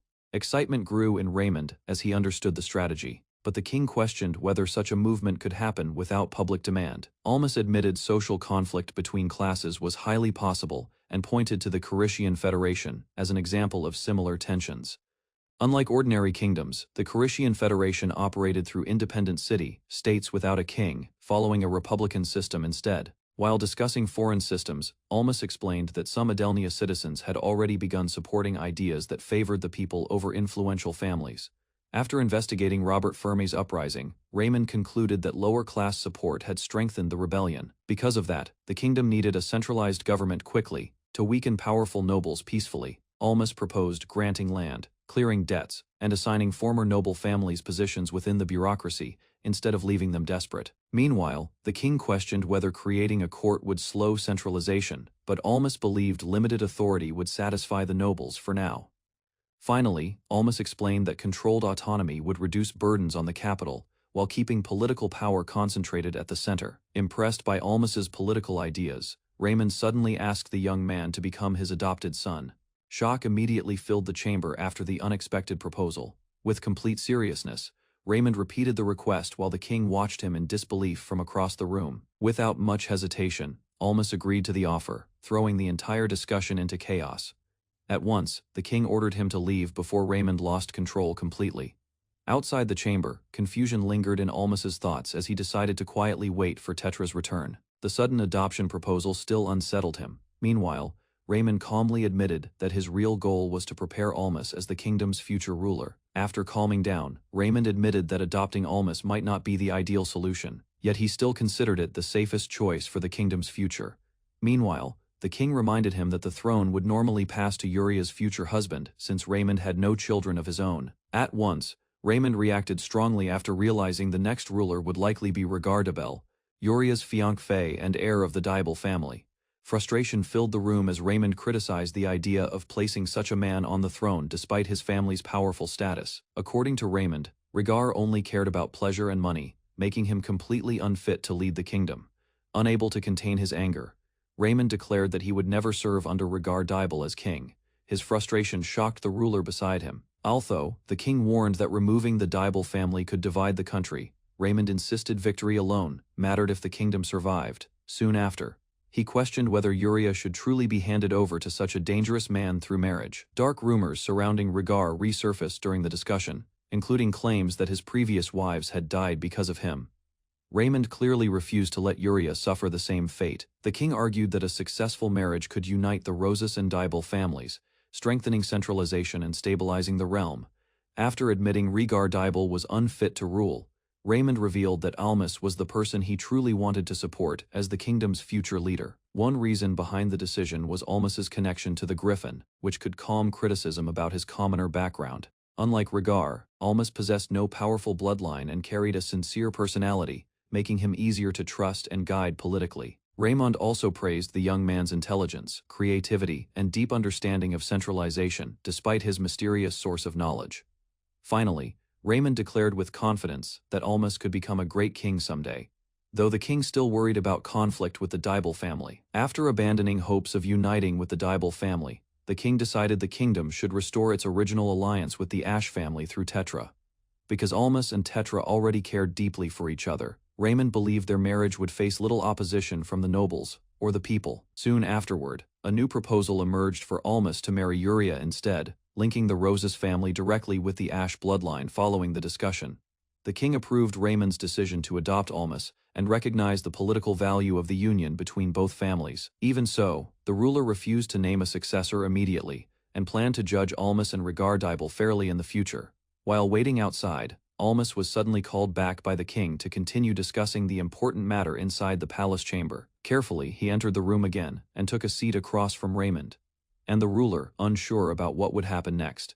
Silence filled the table for a moment, before Raymond calmly returned to the earlier discussion about succession and adoption. Without hesitation, Raymond directly asked Almas to become his adopted son. leaving the young man visibly confused by the unexpected proposal. Trying to understand the situation better, Almas questioned Raymond's true reason, only to hear that his character and way of thinking had earned deep admiration. Raymond finally revealed his true goal of restoring the Ash family through Almas and Tetra while preparing the young man for greater responsibilities. According to Raymond, people admired heroic stories, making Almas and Tetra's relationship valuable for gaining public support. Although surprised by the proposal, Almas decided to delay his answer until discussing the matter with Tetra and his companions first. Almas met Tetra and others in the hall, their faces bright with relief. Guards and elders observed quietly as the moment settled. The elder confirmed Tetra's identity as the daughter of a notable family and returned a significant item. Almas accepted it with solemn understanding. Plans to depart were made swiftly. Tetra asked about returning to the village. Almas nodded, aware that he had important news to share with the rest of the group. They traveled through the forest. Villagers noticed their return and gathered, expressing joy and curiosity.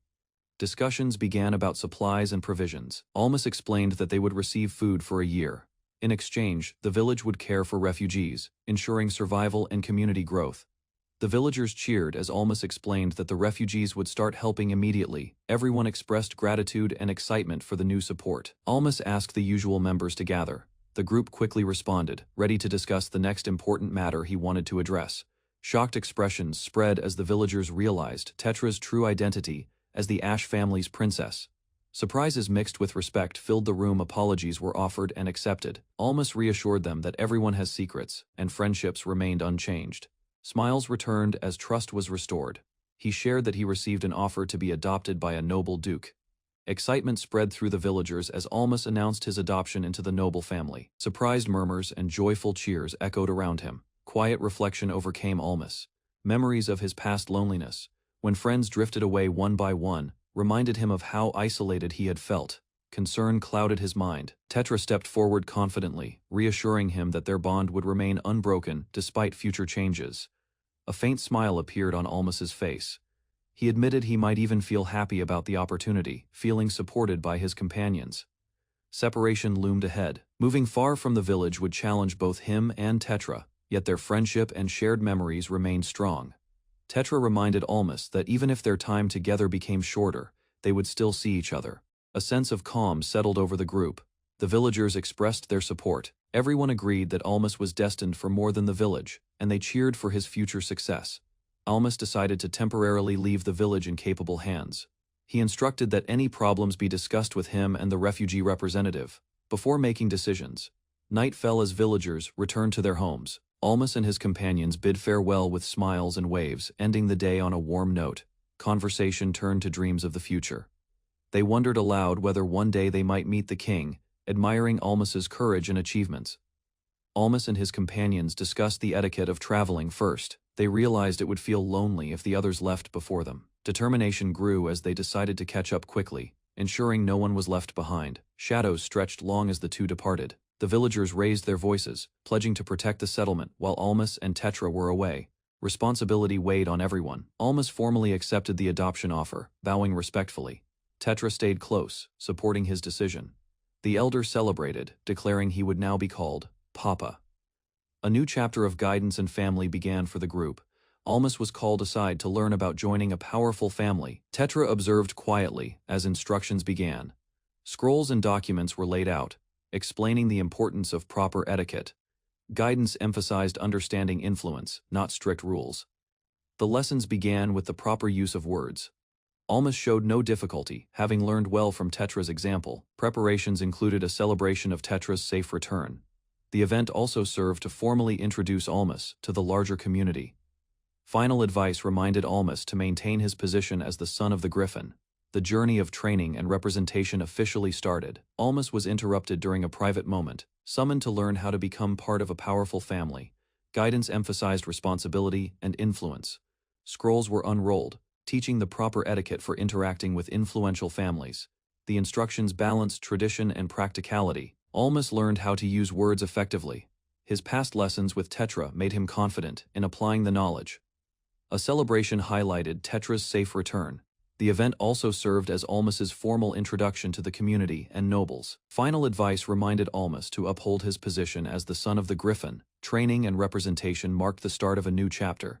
Tetra noted that some influential families might disapprove of the current events.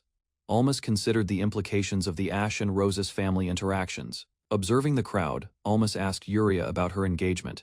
He tried to understand the political connections shaping the day's activities. Yuria's expression grew firm, showing her resolve and independence. Almas noted her determination while navigating the complicated family dynamics. A personal moment emerged as Yuria quietly revealed her feelings. Almas reacted with surprise, realizing the delicate balance of relationships around him. The day continued with casual interactions. Almas enjoyed a brief respite with food and drinks. Reflecting on the events and conversations he had experienced, Almas was introduced to Boros Ashperm, the head of a branch of the Ash family. Tetra watched as the meeting began. A retainer approached Almas, expressing gratitude and regret for failing to protect Princess Tetra. Emotions ran high as loyalty was declared. Almas reassured the retainer, noting that their ties were now part of the Roses family, not a master-servant relationship. He carefully wiped away the retainer's tears, acknowledging their sincerity while reflecting on the complex family loyalties surrounding him. Discussion turned to the possibility of marriage with Tetra.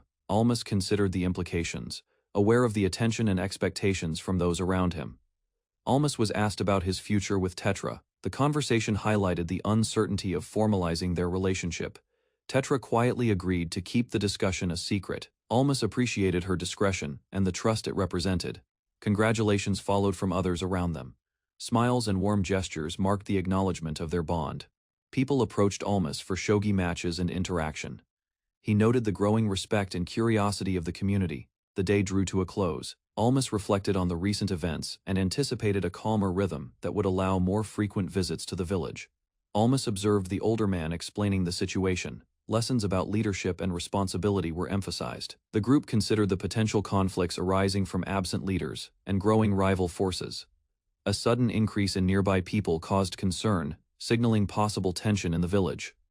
Ruru's voice was heard shouting, adding urgency to the moment. Almas and Tetra quickly prepared to respond to the unfolding chaos. Tetra protested fiercely, insisting that the intruders were not her parents.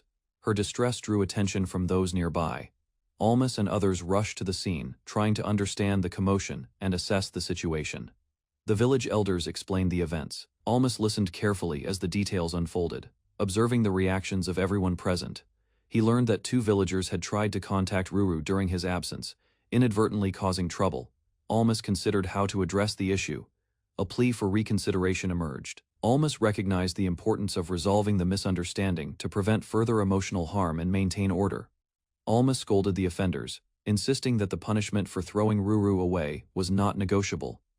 His voice carried authority and concern. The villagers involved were confronted. Almas observed their reactions carefully, noting the fear and surprise in their expressions. Apologies were offered immediately, and Almas considered the appropriate resolution. He balanced justice with the well-being of the refugees. Instructions were clearly given that any repeat offense would lead to exile. The warning emphasized responsibility and adherence to rules. Earl, a refugee, was acknowledged for intervening. Almas recognized the need for structured rules as the group continued to grow. Almas scolded the offenders, insisting that the punishment for throwing Ruru away was not negotiable. His voice carried authority and concern. The villagers involved were confronted. Almas observed their reactions carefully, noting the fear and surprise in their expressions. Apologies were offered immediately, and Almas considered the appropriate resolution. He balanced justice with the well-being of the refugees. Instructions were clearly given that any repeat offense would lead to exile. The warning emphasized responsibility and adherence to rules. Earl, a refugee, was acknowledged for intervening. Almas recognized the need for structured rules as the group continued to grow. A seasoned general assumed command of the Anti-Firm Kingdom's military front, carrying his sword confidently. He walked with companions through the terrain, explaining his duties were more than simple logistics. Despite his claim of leadership, he admitted the limits of his authority, offering to demonstrate skill with training swords.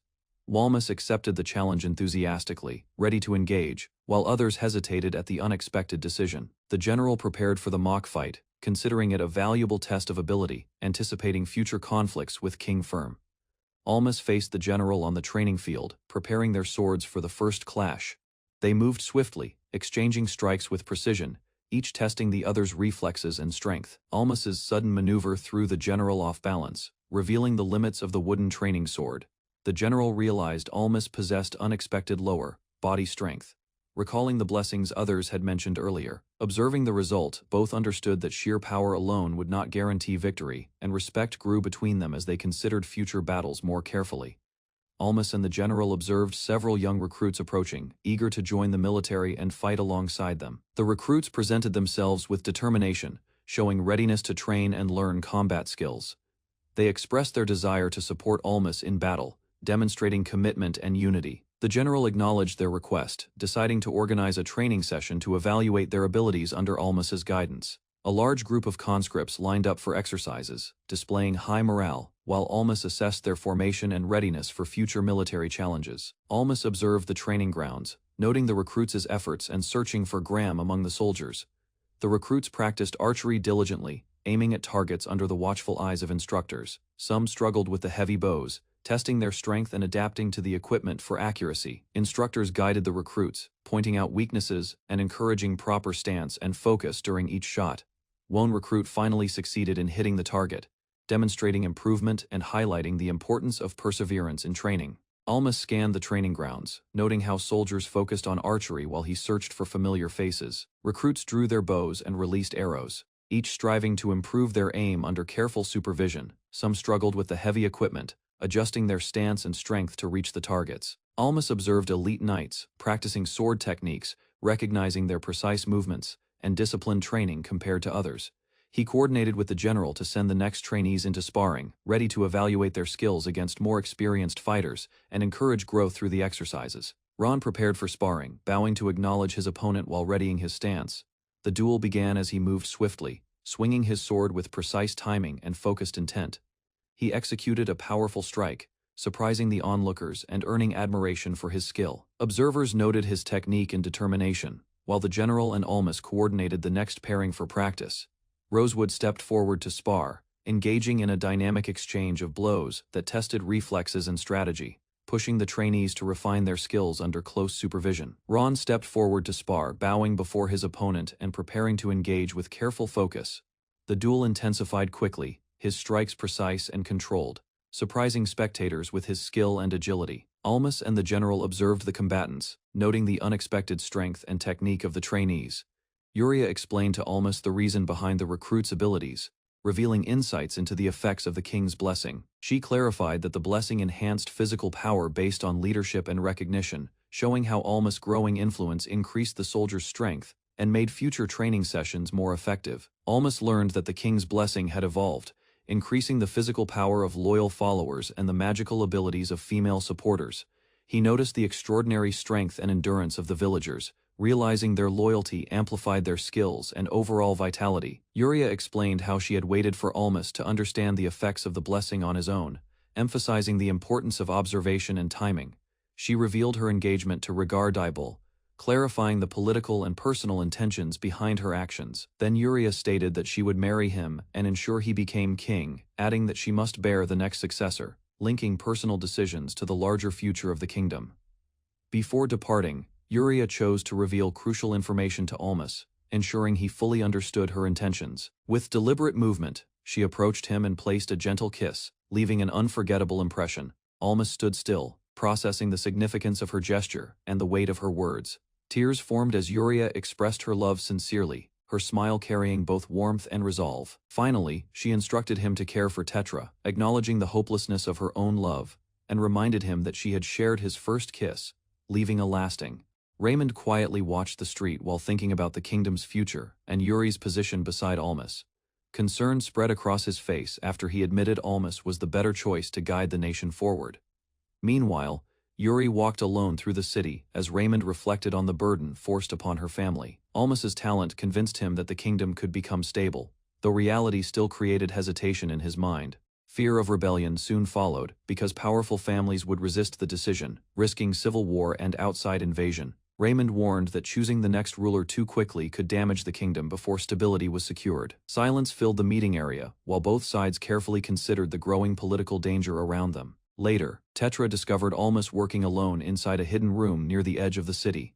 Curiosity spread across her face after Almas revealed he was creating black powder using knowledge from another world. Memories of war returned to his mind as he prepared dangerous weapons to protect the kingdom from foreign threats. Almas explained the materials needed to create black powder while preparing charcoal and studying possible weapon designs. Step by step, he showed Tetra how sulfur and potassium nitrate could be collected and processed carefully. Concern appeared on his face because the unfinished weapon still carried dangerous risks during testing inside the room. Excitement soon replaced fear after Tetra understood that the explosive force could injure enemies and destroy defenses. Finally, Almas connected magic with his invention by asking Tetra to create sparks that could ignite the weapons safely. 1 month later, Almas visited Bartholo's camp to discuss strategies for defeating King Firme during the coming conflict. Carefully, he demonstrated the phalanx formation by explaining how soldiers could protect each other with shields and spears. Bartholo analyzed the weaknesses of the formation while considering cavalry attacks and the morale of both armies in battle. Another idea soon emerged after Almas suggested redirecting enemy strength while improving cavalry movement with newly invented stirrups. Interest spread through the camp as Bartholo praised the invention, then followed Almas to inspect another unusual creation hidden nearby. Then Almas entered the forest carrying a small explosive device, while Bartholo quietly watched his unusual preparation from nearby. After securing the object against a large tree, he carefully lit the fuse and quickly moved away from the area. Moments later, a powerful explosion shattered the trunk, sending wood fragments and smoke across the camp without warning. Disbelief appeared on Bartholo's face as he stared at the destroyed tree and tried understanding the weapon's strength. Excitement gradually replaced his fear after Almas explained that more explosives could be produced to support future battles. Bartholo became confident that Almas's inventions and strategies would eventually give them victory against King Firme's forces. 2 years later, Almas and his allies had grown stronger while political tensions continued spreading across nearby territories. Inside the royal court, Firme received reports about the restored Ash family and rising support from dissatisfied nobles. Suspicion increased after discussions revealed uncertainty about Tetra's identity, though Firme still considered her a dangerous problem. Soon afterward, shocking news arrived from Rosas's kingdom, where the king collapsed from illness and succession problems worsened rapidly. Firme's officers argued over their lack of provisions, while preparing an invasion plan against nearby territories and villages. Meanwhile, scouts reported that Almas's village had discovered a safe route through the forest, creating concern among Firme's advisors. Greed quickly influenced the kingdom's decision after commanders planned to seize the village as a supply base for war. Orders soon spread across the capital as soldiers and citizens loudly swore loyalty to the king before the campaign began. Far away, several hooded figures secretly gathered while birds carried messages through the sky toward hidden allies and distant forces. A scout using a possessed eagle carefully observed Almas's village and noticed its defenses had greatly improved since the last visit. Suddenly, the eagle sensed danger after strange birds rapidly approached from different directions across the open sky. Panic spread immediately when a large black predator attacked the scouting eagle deep within the forest area near the village. Fear overwhelmed the scout because losing the possessed bird would also endanger his own life and mission. More eagles soon surrounded the intruder, making the scout realize that Almas's forces had already prepared magical aerial defenses. The fleeing scout bird escaped deeper into the forest while suspecting powerful voodoo magicians were protecting Almas's village. Inside a hidden room, the possessed bird suddenly crashed near a hooded girl after being struck by an arrow attack. Meanwhile, one of Almas's allies proudly captured another spying bird and reported the successful interception to the others nearby. Confidence spread among the group as the young voodoo magicians explained how they coordinated the surprise attacks against the scouts. Later, Almas realized the enemy would now recognize his village as a threat after several spies had already been eliminated. Almas waited near the village entrance after sending Earl to report the situation and request reinforcements from King Rosas. Soon afterward, exhausted messengers returned with news that King Rosas had collapsed while neighboring kingdoms began moving their armies. Concern spread through the village after Raymond's message revealed that enemy forces wanted to divide Rosas's military and create chaos. Meanwhile, Almas carefully considered the kingdom's unstable condition and understood that the capital could not remain completely unprotected during the crisis. Preparation for war quickly began as Ron confirmed the black powder supplies, while villagers gathered food, weapons, and soldiers for battle. Firme learned that the voodoo magicians sent to spy on Almas's village had completely disappeared without returning. Suspicion quickly spread among the officers after they realized the enemy might already know about the planned invasion.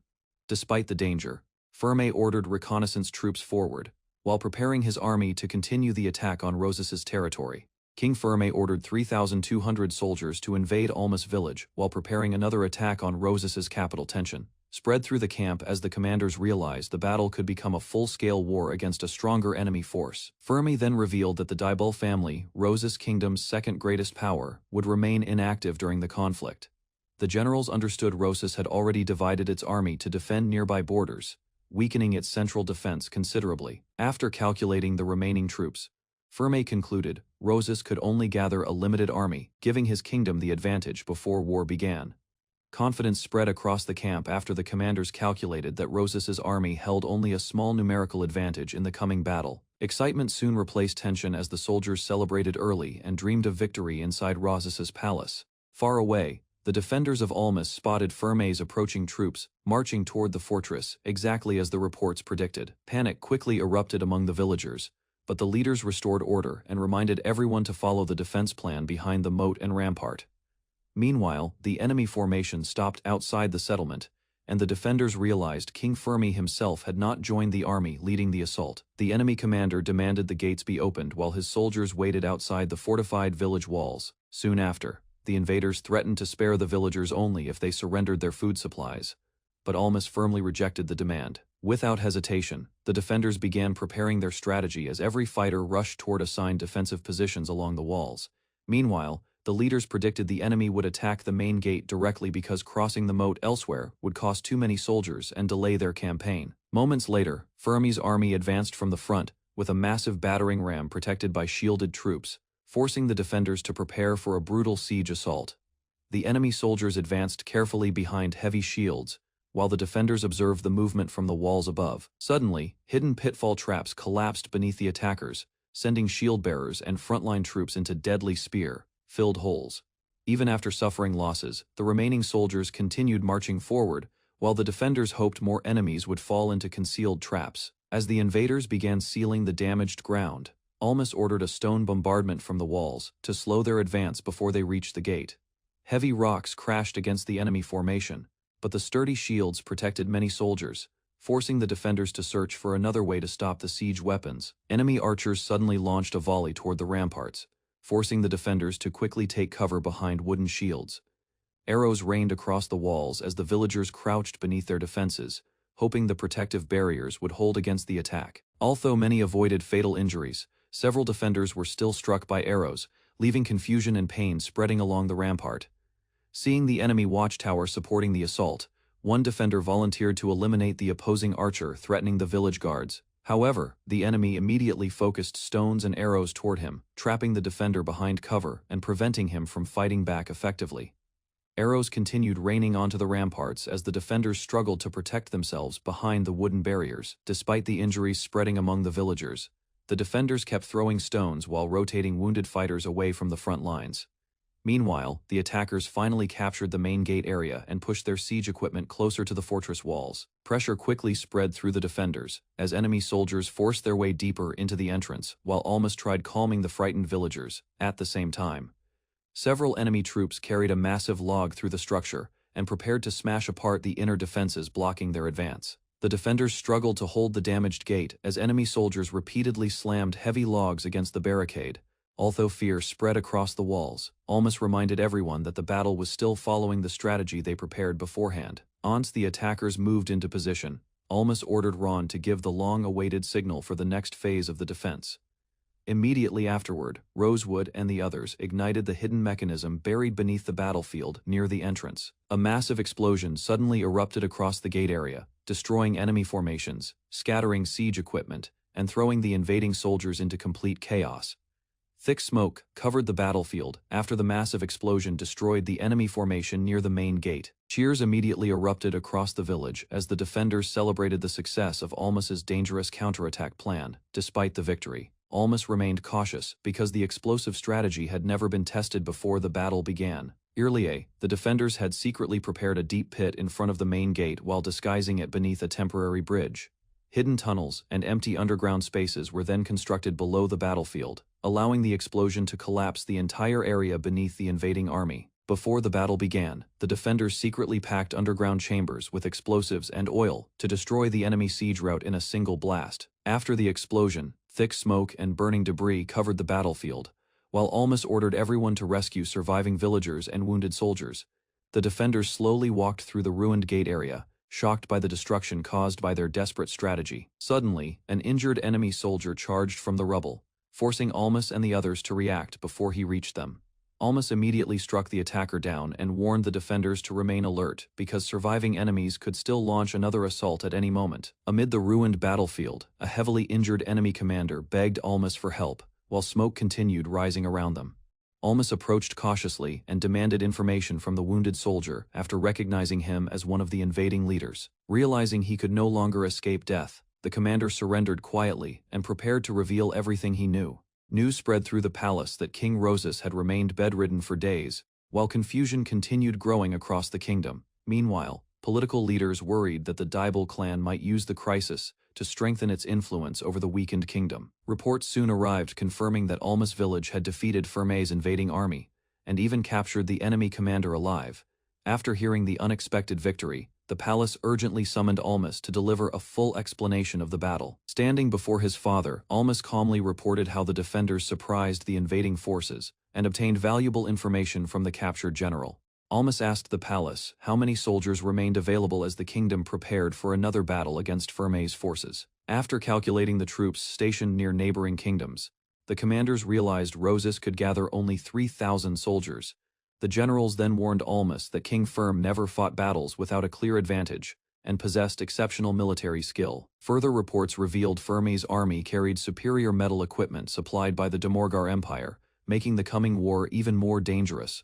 Despite the risks, Almas's father officially appointed him commander and ordered him to lead Rhodus's army against Ferme's invasion. Some officials doubted Almas's ability to command an army because he had little military experience despite his recent victory. To support him, the palace assigned experienced commanders beneath Almas so important battlefield decisions could still be handled properly. Meanwhile, political balance between the Rosas and Ash clans was maintained by giving Boros an equal command position beside Bartholo. Almas later informed the palace that several villagers wished to join the coming battle against Ferme's forces. After final preparations were completed, Almas received orders to depart immediately while his father remained behind to command the kingdom's defense. After receiving his father's orders, Almas prepared himself to leave the palace and lead the army against Ferme's invasion. Soon afterward, several villagers gathered before Almas and insisted on joining the campaign despite the danger waiting on the battlefield.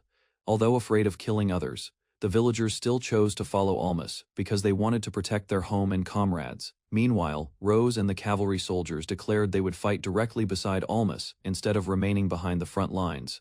Rhea also volunteered for the battle, determined to repay Almas for freeing her from slavery and confident in her horseback combat skills. The villagers agreed with Almas's decision and encouraged him to rely more on the companions preparing to fight beside him.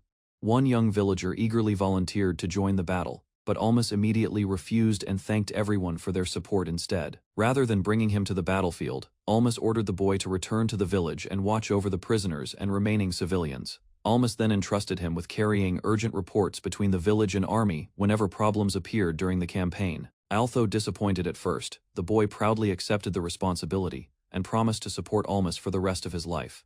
Before departing, Almas quietly asked his companions to survive the coming battle and return safely to the kingdom. Soon afterward, Rosas's army marched toward the region where Ferme's forces were expected to appear based on information from the captured general.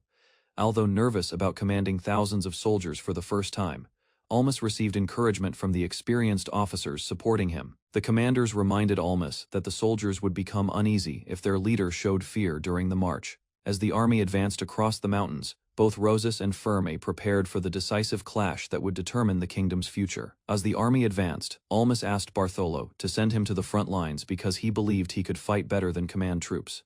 However, Bartholo refused the request and reminded Almas that the kingdom could not risk losing its commander during battle. After some hesitation, Bartholo finally agreed to let Almas fight near the front because of his unusual combat strength. Meanwhile, Rose warned Almas not to act recklessly while the cavalry continued escorting the army through the mountains. Soon afterward, a scout arrived with urgent news that enemy soldiers had been spotted only a short distance ahead of Rosas's forces.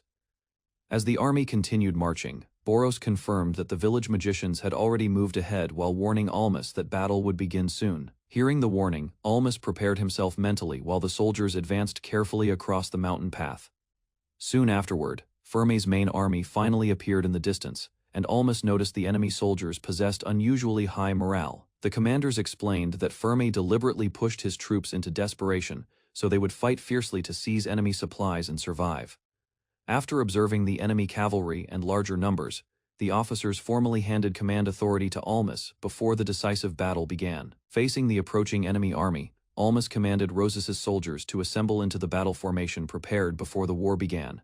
Across the battlefield, the marching troops followed orders, while the commanders pressed Almas for details about his strategy. Soon afterward, the officers understood that Almas planned to rely on the formation he had researched and refined for 2 years.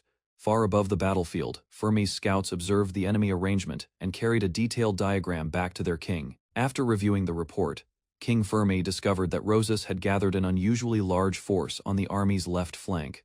King Fermi studied Rosas's unusual formation and realized Almas intentionally strengthened the normally weaker right side of the army. Soon after, Fermi concluded that the enemy planned to crush his left wing quickly and break through before the battle dragged on.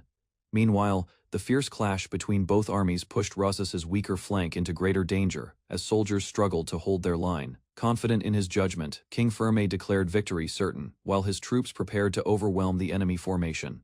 Without hesitation, Fermi ordered a full assault, leading his cavalry and infantry straight toward Rosas's battlefield position. As Fermi's army advanced across the battlefield, Almas quickly prepared his soldiers and listened to reports from the front line. Meanwhile, he explained that the left infantry division under Boros and Bartholo would become the key force in the battle.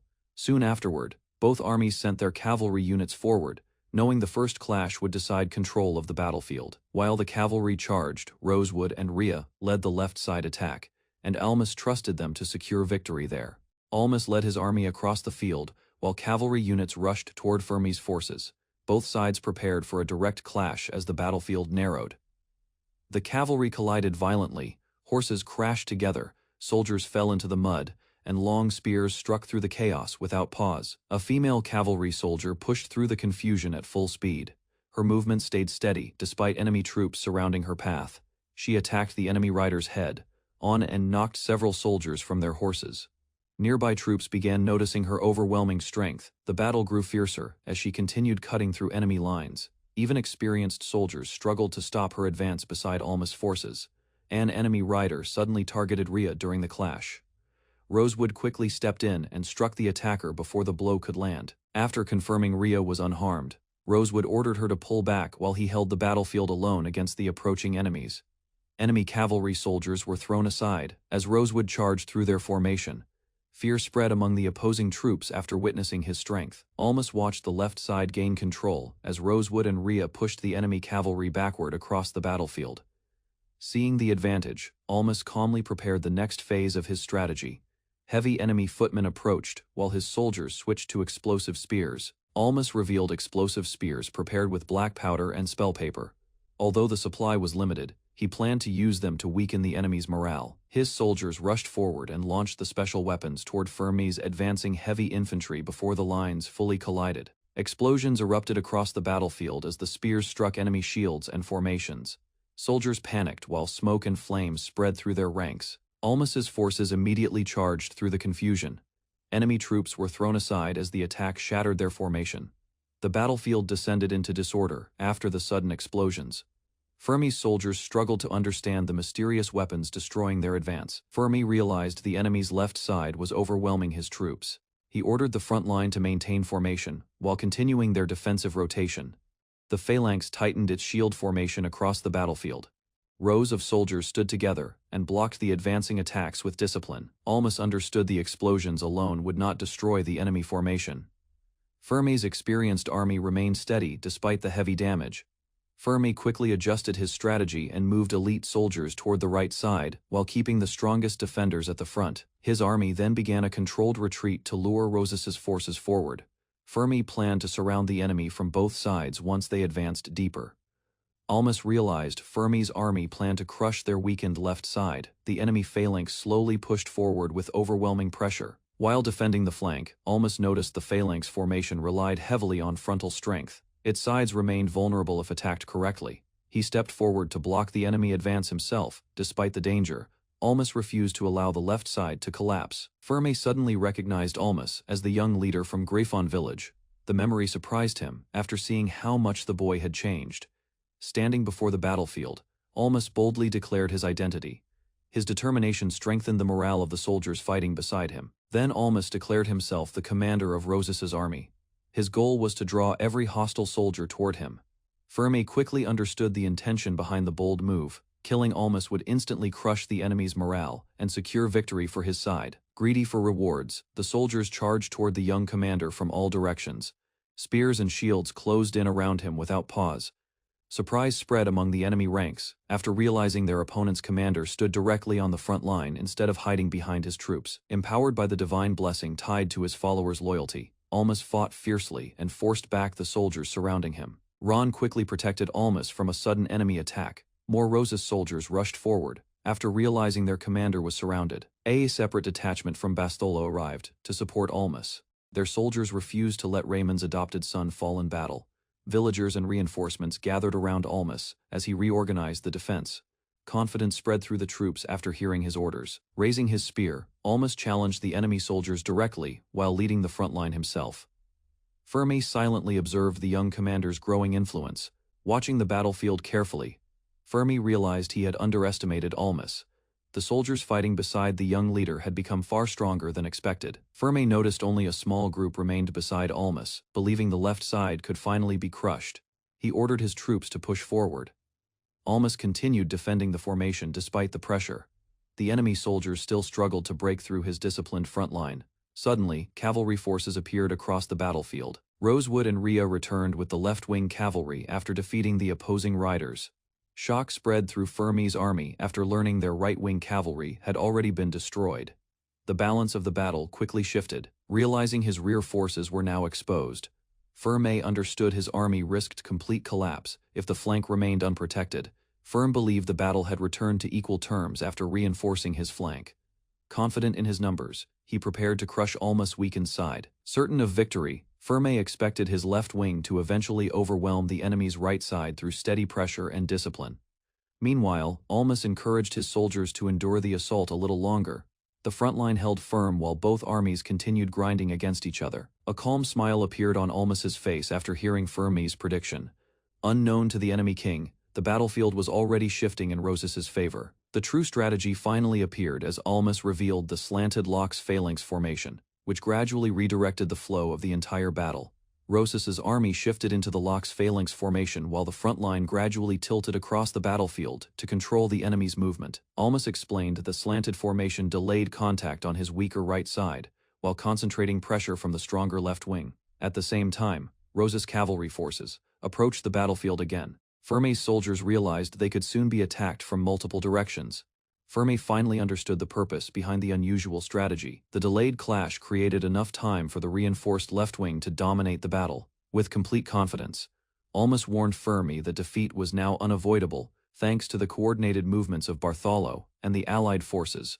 Ferme advanced through the battlefield and personally challenged Almas. Determined to reverse the situation, the king prepared to defeat the enemy commander himself. Without hesitation, Almas accepted the duel. He stepped forward alone while carrying the resolve to avenge Lagos Ash for Tetra. Almas charged directly toward Ferme and began the long-awaited duel in the middle of the battlefield while nearby soldiers watched closely. Ferme quickly realized Almas possessed abnormal physical strength for someone so young. Even experienced soldiers became uneasy after seeing the exchange. The king pressed forward with overwhelming force and attempted to crush Almas through direct combat before the fight dragged on further. Instead of matching the attacks completely, Almas controlled his strength carefully because his spear could not withstand his full power. Using his shield to counterattack, Almas suddenly rushed forward and forced Ferme to retreat from the unexpected movement. Ferme pressured Almas with continuous attacks and forced the young commander backward across the battlefield during their intense duel. Rather than charging recklessly, Almas stayed defensive and carefully observed Ferme's movements while searching for an opening to counterattack. Ferme quickly recognized Almas lacked refined combat technique. Still, the king remained cautious because of the young commander's overwhelming physical strength. The battle gradually turned against Almas as Ferme maintained control of the fight. Exhaustion began affecting the young commander's movements. At the critical moment, Almas suddenly swung his shield and launched an unexpected attack that briefly caught Ferme off guard. During the fierce exchange, Almas slammed his spear against Ferme's shield with excessive force. The weapon cracked from the heavy impact. Noticing the broken spear, Almas pulled back immediately, while Ferme maintained his stance and carefully watched his opponent's next move. Rather than taking advantage of the situation, Ferme allowed Almas to replace his weapon. One of the nearby soldiers then tossed a sword toward him. Honor remained important to Firm because the duel represented the pride and morale of both armies fighting across the battlefield. With a new sword in hand, Almas calmly prepared himself and looked for another chance to overcome the enemy king. Holding the newly acquired sword, Almas prepared to restart the duel. He believed Ferme still did not understand his fighting style with a blade. Without wasting time, Almas rushed forward and launched a sudden attack. Ferme reacted immediately but appeared surprised by the speed of the charge. Understanding the difference in weapon range, Almas forced himself closer, while predicting Ferme would try maintaining distance during the duel. Fast movements and repeated attacks gradually pressured Ferme backward. The king struggled to completely stop Almas' relentless advance. After breaking through the distance between them, Almas slammed his shield forward and disrupted Ferme's defensive position at close range. Almas used unfamiliar footwork techniques to move around Ferme at high speed. The king struggled to understand the strange movements during the duel. Closing the distance again, Almas pressured Ferme with rapid attacks and forced the king into a defensive position across the battlefield. Desperation spread across Ferme's face as the relentless assault continued. Even while resisting fiercely, he began losing control of the fight.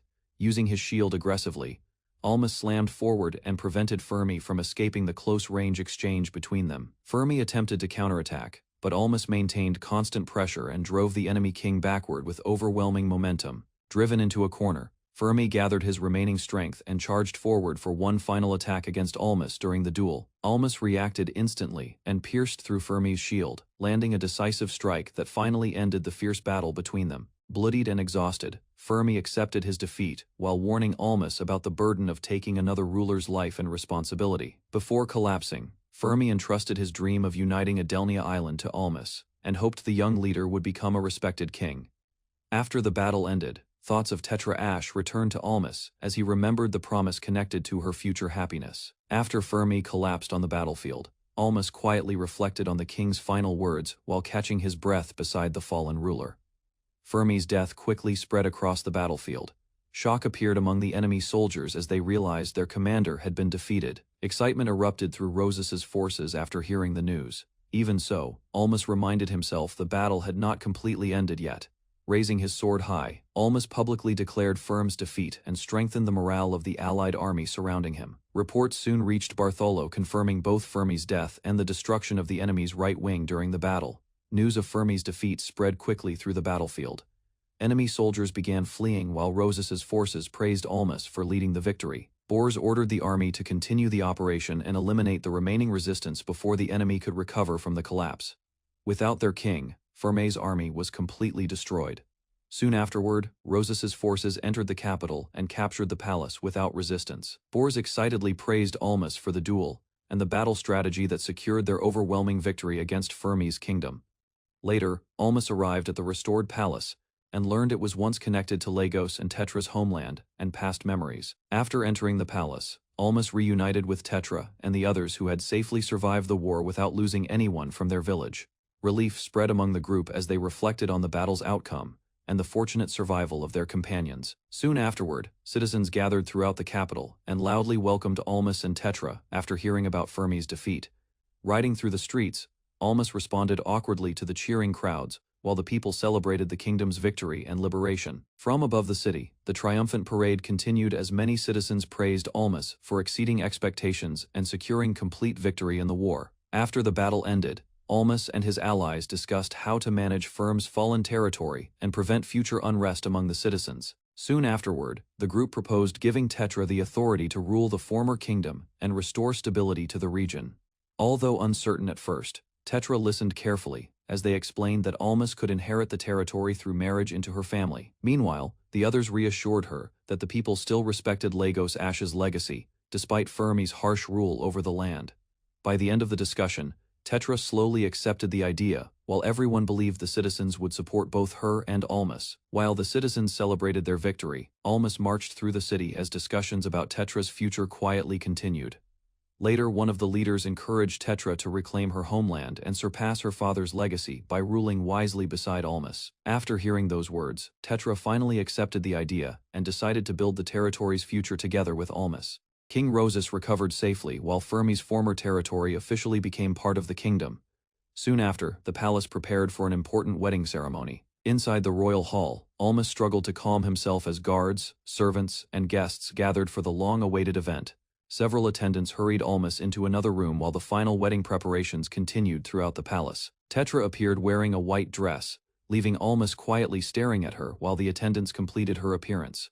Standing face to face before the ceremony, Almas admired Tetra's beauty as the wedding finally drew near. Guests and soldiers filled the palace with applause as the ceremony officially began. The priest then called Almas and Tetra toward the altar. Almas walked beside Tetra through the crowded hall, while many people watched their steps with quiet excitement and admiration. After receiving everyone's blessings, Almas and Tetra stood together before the ceremony continued toward the marriage vows. The priest asked both of them to promise their love and devotion for the rest of their lives before the gathered crowd. Without hesitation, Almas accepted the vow while the wedding ceremony moved forward to the exchange of rings. The priest presented the wedding rings before Almas and Tetra exchanged them in front of the watching guests inside the palace hall. Prayers were offered to the gods for protecting the kingdom and guiding the couple toward a peaceful future together. After receiving the final blessing, Almas and Tetra stood quietly while the ceremony reached its final moment before the crowd. Almas sealed their vows with a kiss as the entire hall watched the marriage become official before the kingdom's people. Cheers and applause echoed across the palace while soldiers, nobles, and villagers celebrated the marriage of Almas and Tetra. After the ceremony ended, the palace held a large celebration while Almas tried leaving to meet his friends before Tetra stopped him. Several girls teased Almas about his marriage while he awkwardly listened to their cheerful reactions during the feast. Before joining the party, Almas received news about a late wedding gift delivered by a family absent from the ceremony. The package came from the Dibble family, causing both Almas and Tetra to carefully discuss the meaning behind the unexpected present. As the celebration continued through the night, Almas chose to remain beside Tetra instead of joining the others at the party. The celebration continued loudly through the night, as Almas watched his friends enjoying the feast and remembered how everything began in Romalia Forest. While Almas spent time quietly with Tetra away from the crowd, Yuria noticed the pair from a distance inside the palace. Elsewhere, Raymond spoke with King Rosas about the major changes that happened while the kingdom struggled through recent conflicts. The discussion soon turned toward Almas becoming a hero after defeating the traitorous king and protecting the kingdom from collapse. Their conversation finally shifted toward the growing conflict with Regar Dibble, as both sides prepared for an unavoidable confrontation. Around the same time as Almas's wedding ceremony, the great trading city of Claris remained busy with merchants and travelers from many regions. A young traveler finally arrived at the city gates after a long journey and admired the massive trading capital before him. While staring at the crowded streets in amazement, the traveler was stopped by a guard waiting beside the entrance gate.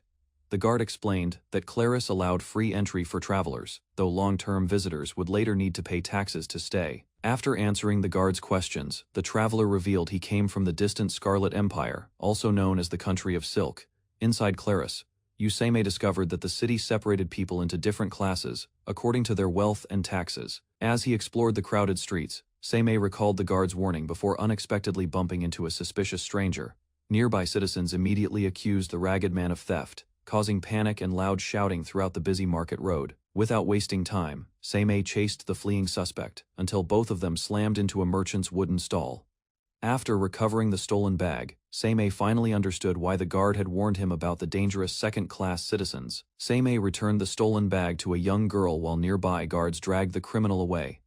The grateful girl revealed that the bag contained important architectural sketches and building blueprints gathered from many countries. Hearing her dream of becoming an architect surprised Seimei, though he quickly praised her ambition without hesitation. Their conversation continued as Seimei learned that very few women in her homeland were able to read or write properly. The girl then explained that most first-class citizens in Claris received education before asking Seimei to tour the city with her.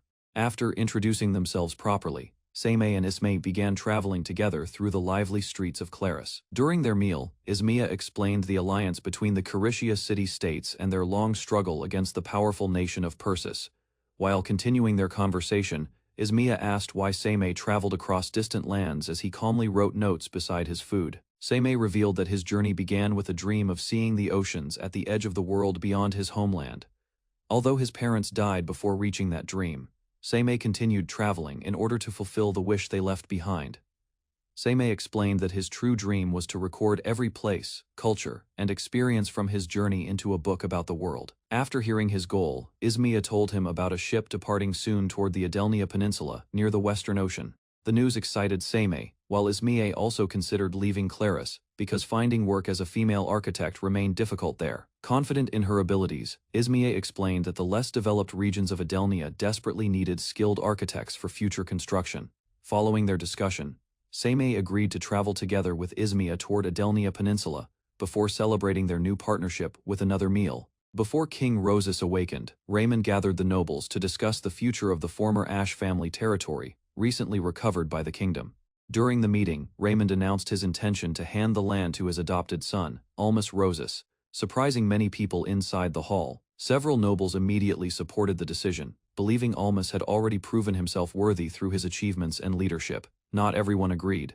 However, as one noble accused Raymond of favoritism and questioned giving important territory to an outsider, remaining calm before the gathering, Raymond defended Almas and reminded everyone that he considered the young man part of his own family.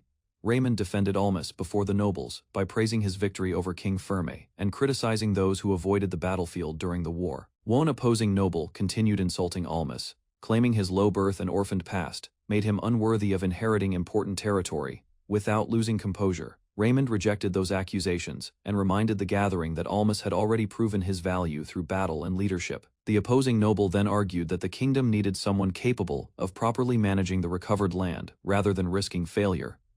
As the debate spread through the hall, Raymond confidently declared that Almas already had enough support to become the next royal successor. To strengthen Almas's future rule, Raymond appointed Bartholo as military advisor and Boros Ashperm as internal affairs advisor for the recovered territory. Hearing those appointments, Raymond argued that Almas would manage the land properly, with experienced supporters guiding him from both sides.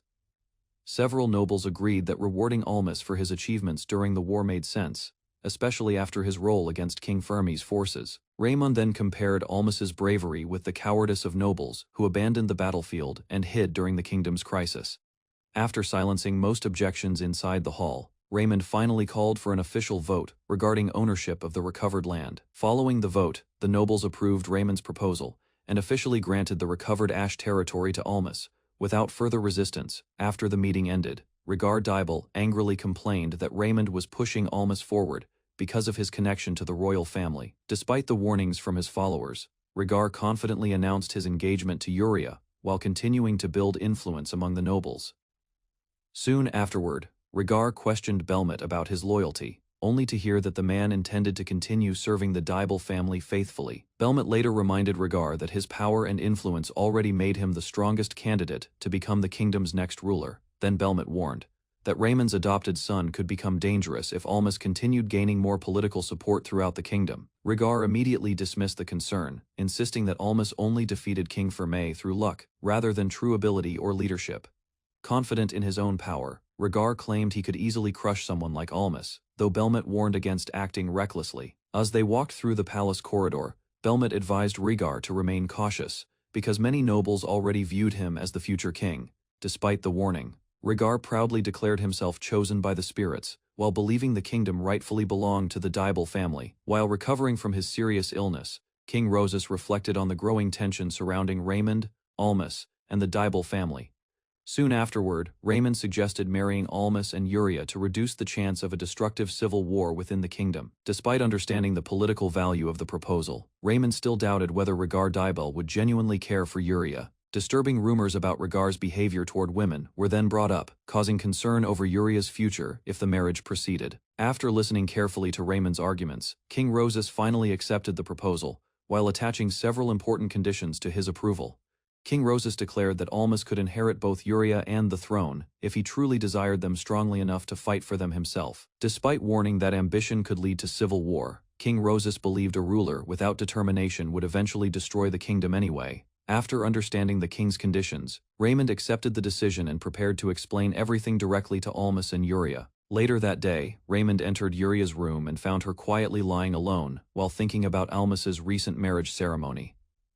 Although Yuria tried hiding her emotions, Raymond noticed her sadness and gently encouraged her to speak honestly about her feelings for Almas. Tears filled Yuria's eyes as she finally admitted that she loved Almas, and could never accept marriage with regard Dibel. Hearing those honest feelings, Raymond calmly suggested that there might still be a way for Yuria to stay beside Almas. Hope soon replaced her despair, causing Yuria's expression to brighten. After spending so long hiding her emotions alone, filled with determination, Yuria thanked Raymond and decided she would personally make Almas notice her feelings before it became too late. Far from the palace room, Almas continued speaking casually with Earl, while remaining completely unaware of Yuria's growing resolve. Earl and several villagers decided to remain in Almas's territory, while Rhea also chose to stay and continue helping the village. Rather than returning home, Earl explained that he wanted to repay the kindness Almas and the villagers had shown them during difficult times. Hearing that decision relieved Almas greatly, especially because Earl's experience would help manage both Romalia Forest and the growing settlement. Meanwhile, many refugees and original villagers agreed to continue living together peacefully under Almas's leadership inside the developing village. Rhea later admitted her surprise that so many refugees stayed behind, though she understood that life in Almas's village felt safer and more stable. Almas declared his intention to rebuild the Ash territory into a stable country, while gathering everyone who remained beside him. Soon after, Boros and Bartholo officially became Almas's advisors and began teaching him the responsibilities of ruling the land. Discussions quickly shifted toward difficult duties, including maintaining civil order, protecting the territory, and handling threats around the region. Beyond military matters, Almas also learned about taxes, tributes, and the importance of making fair judgments for the people. Although the workload seemed overwhelming at first, his advisors reassured him that leadership could be managed step by step with support from others. Boros and Bartholo divided the kingdom's responsibilities between themselves, while allowing Almas to focus on leading the territory. During the discussion, Almas requested help against dangerous voodoo magic, knowing their forces lacked enough skilled mages. Tetra, Soyen, and Ruru were then assigned as reserves because maintaining magical barriers without support would be difficult. Attention later turned toward the captured voodoo mage, who once served King Ferme, as the group searched for clues about the recent attacks. After considering the situation carefully, Almas proposed secretly employing the imprisoned mage to help restore and revitalize the exhausted region. Almas gathered his companions and began discussing the difficult task of revitalizing the damaged territory after the war. One of the advisors reminded him that defeating King Ferme also meant inheriting countless responsibilities left behind by the former ruler. While thinking about reconstruction costs, Almas realized that increasing taxes might be the only way to gather enough money for recovery. Both advisors warned that raising taxes too harshly could burden the citizens and make rebuilding the country even more difficult. After hearing their concerns, Almas questioned whether the kingdom had truly relied on proper tax collection from the very beginning. The group discovered suspicious problems surrounding the former tax collectors and missing funds. Almas suspected many officials had secretly kept tax money for themselves, though proving their corruption would not be easy. To solve the issue, he proposed conducting a nationwide census so the kingdom could properly track wealth and taxation. Boros explained that accurate population records would reduce tax evasion and help prevent further embezzlement across the territory. Although the plan sounded effective, Almas became overwhelmed by unfamiliar political terms while his companions reminded him of his growing responsibilities. The advisors reminded Almas that a ruler must display authority properly, so the people would respect his leadership. Later, Almas proposed using technologies from their village to strengthen and improve the territory's future development. Almas gathered the villagers and introduced his plan to use paper for managing the territory more efficiently. The blonde-haired young man explained that the census would record every citizen's age, gender, and wealth across the land. Concern appeared among the group after they realized only a few people could properly understand written Kursian language. Almas pointed out that the lack of literate citizens caused earlier kingdoms to fail at maintaining accurate records and taxation systems. To solve the issue, he created simple forms that only required numbers, allowing ordinary villagers to complete the census with fewer mistakes. Almas rejected the idea of handwriting every census form and introduced a faster woodblock printing method for mass production. Using carved wooden stamps and ink, the villagers learned a simple process for copying forms onto large amounts of paper. After solving the record issue, Almas shifted attention toward rebuilding the ruined territory through a new taxation system. He announced a 10% harvest tax while removing individual taxes that heavily burdened poor citizens across the land. Although some villagers worried about labor duties and conscription, Almas focused on increasing farming activity to restore the territory's prosperity. Concerns rose among the villagers because managing the territory required far more income than the current taxes could provide.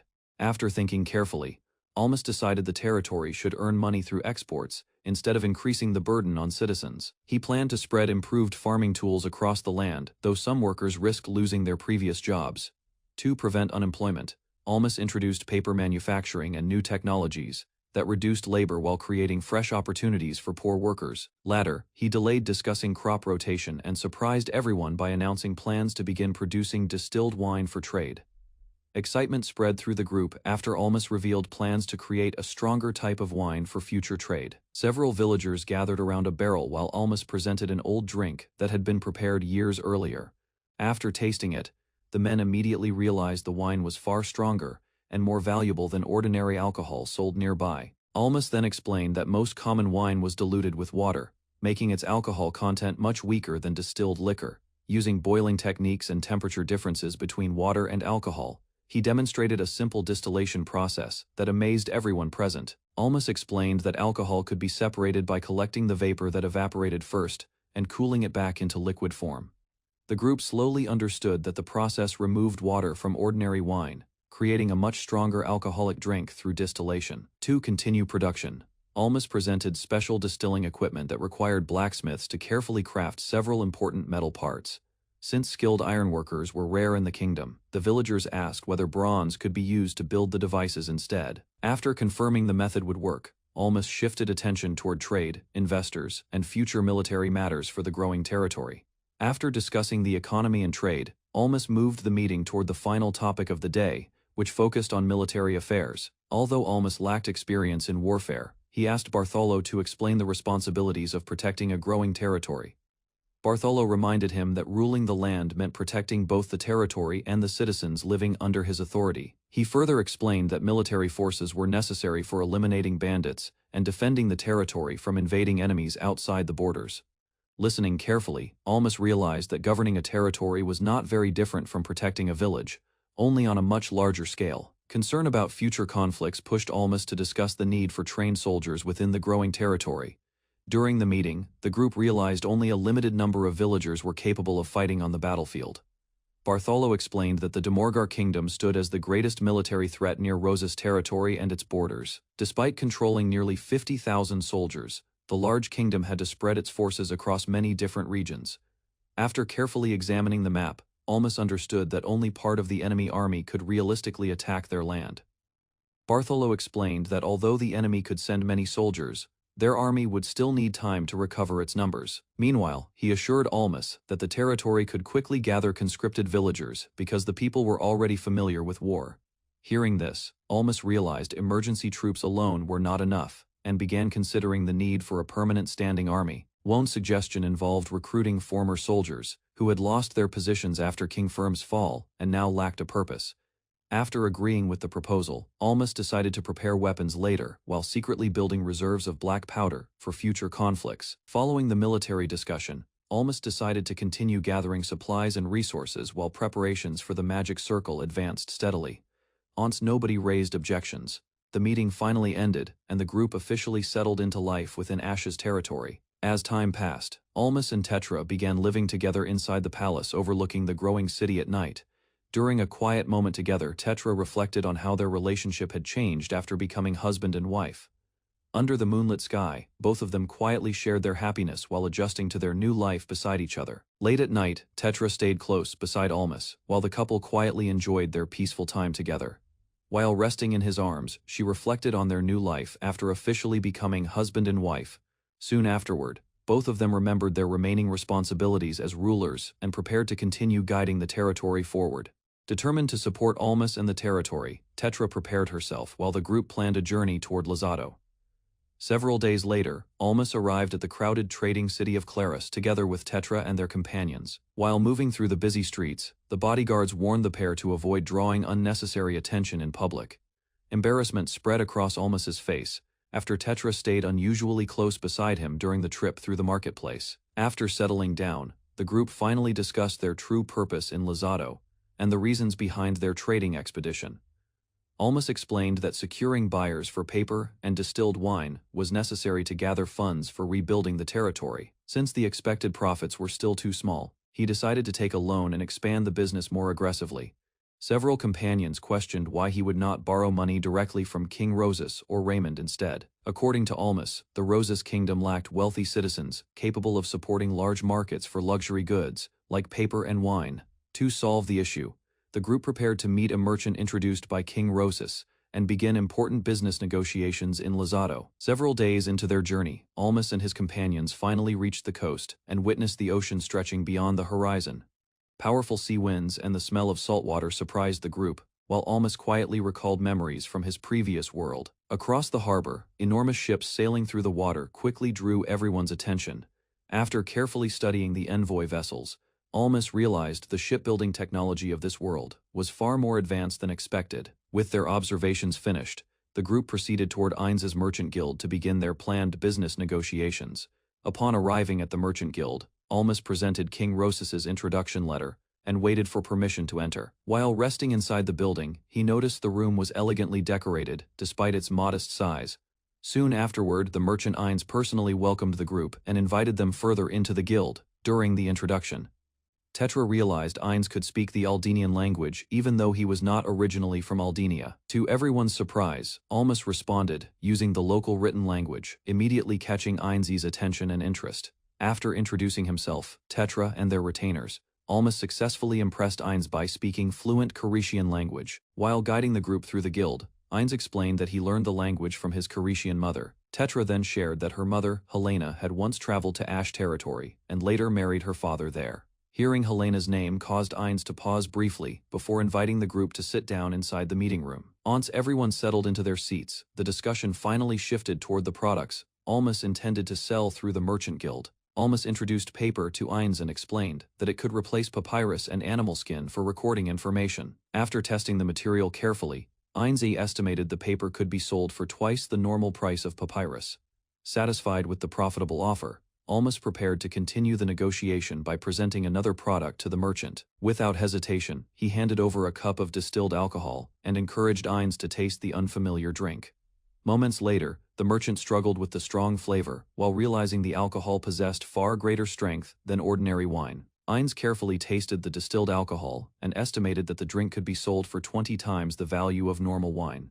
Surprise spread through the room after everyone realized the merchant had never encountered such a strong drink before. Rather than accepting the estimate, Almas calmly argued that the alcohol deserved an even higher selling price. Amused by the confidence shown during the negotiation, Ains immediately agreed to purchase the product at the requested value. A suspicious smile then appeared across Almas's face, leaving the others uncertain about what he was planning next. After finishing the product negotiation, Almas finally brought up the issue of securing investment money for rebuilding the territory. Ains already knew about the reconstruction plans from King Rosas and immediately asked how much funding the group required. Without hesitation, Tetra presented documents showing the territory's yearly income and requested an investment worth 3 times that amount. Carefully reviewing the proposal, Ains admitted the request carried serious risk but considered accepting under several important conditions. Following further discussion, the merchant agreed to provide the loan after Almas promised discounted paper sales until the debt was fully repaid. After completing negotiations, Almas explained that discounted paper sales would still provide Ains profit while securing reconstruction funds. A few weeks after taking control of the Ash territory, he focused on rebuilding the villages and improving the farmland surrounding the region. During the yearly tax collection, several villagers arrived carrying harvested crops and offered them to Ron as payment for the territory. Once the harvest was measured carefully, the amount appeared far too small compared to the size of the farming land nearby. Suspicion slowly spread among Aru's companions. The village chief quickly claimed that every harvested crop had already been handed over without hiding anything from the Lord's inspection. Doubting the explanation, Ron ordered Soyen to inspect the chief's house, while the nervous villagers silently watched the investigation begin. The village chief desperately denied the accusation and demanded proof while his men restrained him near the fields. Soon after, hidden harvest records were discovered, showing the reported tax was far lower than the actual harvest collected that season. A secret storage room beneath the chief's house was uncovered, revealing large amounts of wheat concealed from the territory's inspection. After confirming the evidence, the young lord declared the act as embezzlement and prepared punishment according to territorial law. Fear quickly replaced the chief's confidence as he begged for mercy, claiming tax collection was dangerous and difficult work for everyone involved. The corrupt chief secretly offered part of the hidden wheat as a bribe, hoping the investigation would remain unnoticed by the territory. After hearing the offer, the young lord increased the punishment, adding more lashes for attempting to avoid judgment through bribery. While being dragged away, the chief argued that many officials committed similar acts, but his excuse only caused greater anger.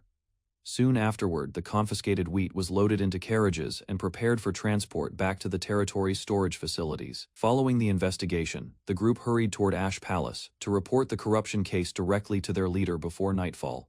After returning to Ash Palace, the group was warmly welcomed and asked about the results of their recent investigation. While walking through the halls, they explained that corrupt nobles had once again attempted to bribe officials during tax collection.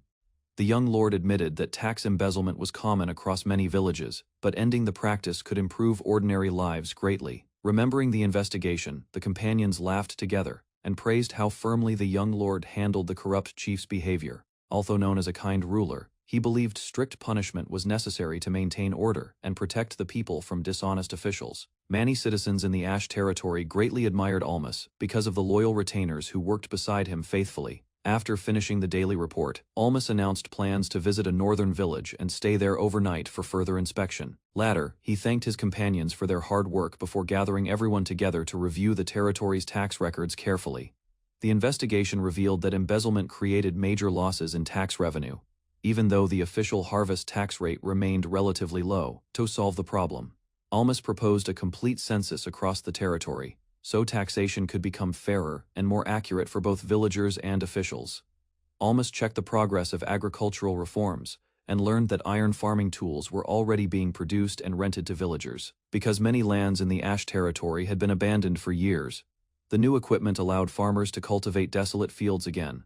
To improve farming further, the territory also began gathering horses, despite the difficulty of obtaining them from nearby regions. Almas believed the horses could support transportation, farming, and even military needs during emergencies across the territory. While discussing future plans, his retainers informed him that the large harvest festival attended by nobles and royalty would soon begin nearby. Although Almas hoped to avoid conflict, he understood the territory still needed to prepare for possible battles in the future. Soon afterward, his retainers announced the start of military recruitment to strengthen the Ash territory's growing defensive forces. Many villagers reacted with confusion and concern, worrying that war might already be approaching their peaceful lands. To calm the crowd, the officials explained that enlistment was voluntary and limited to healthy men between 15 and 30 years old. The Ash family also promised to provide weapons and support, allowing new recruits to serve without purchasing equipment themselves. The new military force was organized mainly to eliminate bandits and protect the ruler of the Ash territory from future threats. To attract recruits, the territory promised housing, daily training, and retirement compensation for soldiers injured during service. Officials announced that only 300 volunteers would be accepted, and additional applicants would face selection tests afterward. Although some villagers worried about abandoning their farms, others believed the opportunity could help poor families without farmland survive. As the discussion continued, a former elite guard of King Ferme stepped forward and asked whether he could still join the army. The officials announced that anyone with enough skill and determination would be accepted into the Ash territory's growing military force. On the recruitment day, the territory promised not to judge applicants based on their background, past, or social status. Far more people arrived than expected, filling the training grounds with hopeful villagers and former soldiers seeking new opportunities. Many applicants were once farmers forced into King Ferme's army, only to lose their land and homes after returning from war. For those struggling without food or shelter, the military recruitment felt like unexpected salvation during a difficult period in their lives. Excited volunteers gathered across the training grounds, believing military service could offer greater achievements than ordinary farming work. Watching the crowd carefully, Almas understood that leaving unemployed people without support could eventually create unrest or increase bandit activity. Questions soon appeared among the retainers, regarding whether the territory possessed enough funds to maintain 300 new soldiers properly. Instead of panicking, the officials explained that the Ash territory's economy remained stable because resources were managed more responsibly than before. While King Ferme depended heavily on agricultural income alone, Almas expanded revenue through industries such as paper production and alcohol trade taxation. Merchants traveling from the Karicia Peninsula were expected to purchase paper before selling valuable foreign goods inside nearby regions. Rather than keeping those products limited to distant cities, Almas planned to spread their circulation throughout the Ash territory. As trade routes expanded, more travelers and businesses would gather around the territory, increasing commercial activity and tax revenue simultaneously. The retainers soon realized that paper and alcohol production were not only profitable industries, but also important tools for economic growth. Unlike many nobles who avoided commerce, Almas believed participating in trade directly would strengthen the territory and improve overall prosperity. After explaining the territory's economic plans, Almas entrusted military preparations to Rose and focused on his next important task. Almas met Rosewood near the crowded city district after hearing reports about arriving horses and captured slaves from the Germani War. Several days later, 100 horses were prepared for transport together with 50 surviving slaves brought from the battlefield. Instead of treating them as laborers, Almas intended to train the men as cavalry soldiers for Rose's kingdom's growing military force. Recent battles against King Ferme had already proven how powerful mounted soldiers could become during large-scale warfare. Since Rosas only had wealthy citizens riding horses without proper combat training, Almas planned to form a disciplined cavalry squad capable of fighting future wars efficiently and protecting the kingdom from stronger enemies. Almas ordered a young horse rider to lead the newly formed cavalry squad and supervise the Germani war slaves. The shocked young man questioned the decision because he believed Boros was more qualified for the position. However, Almas trusted his riding ability and considered him the best choice to train cavalry soldiers from the beginning. Ria's connection with the Germani people also became an important reason since communication with the slaves remained difficult.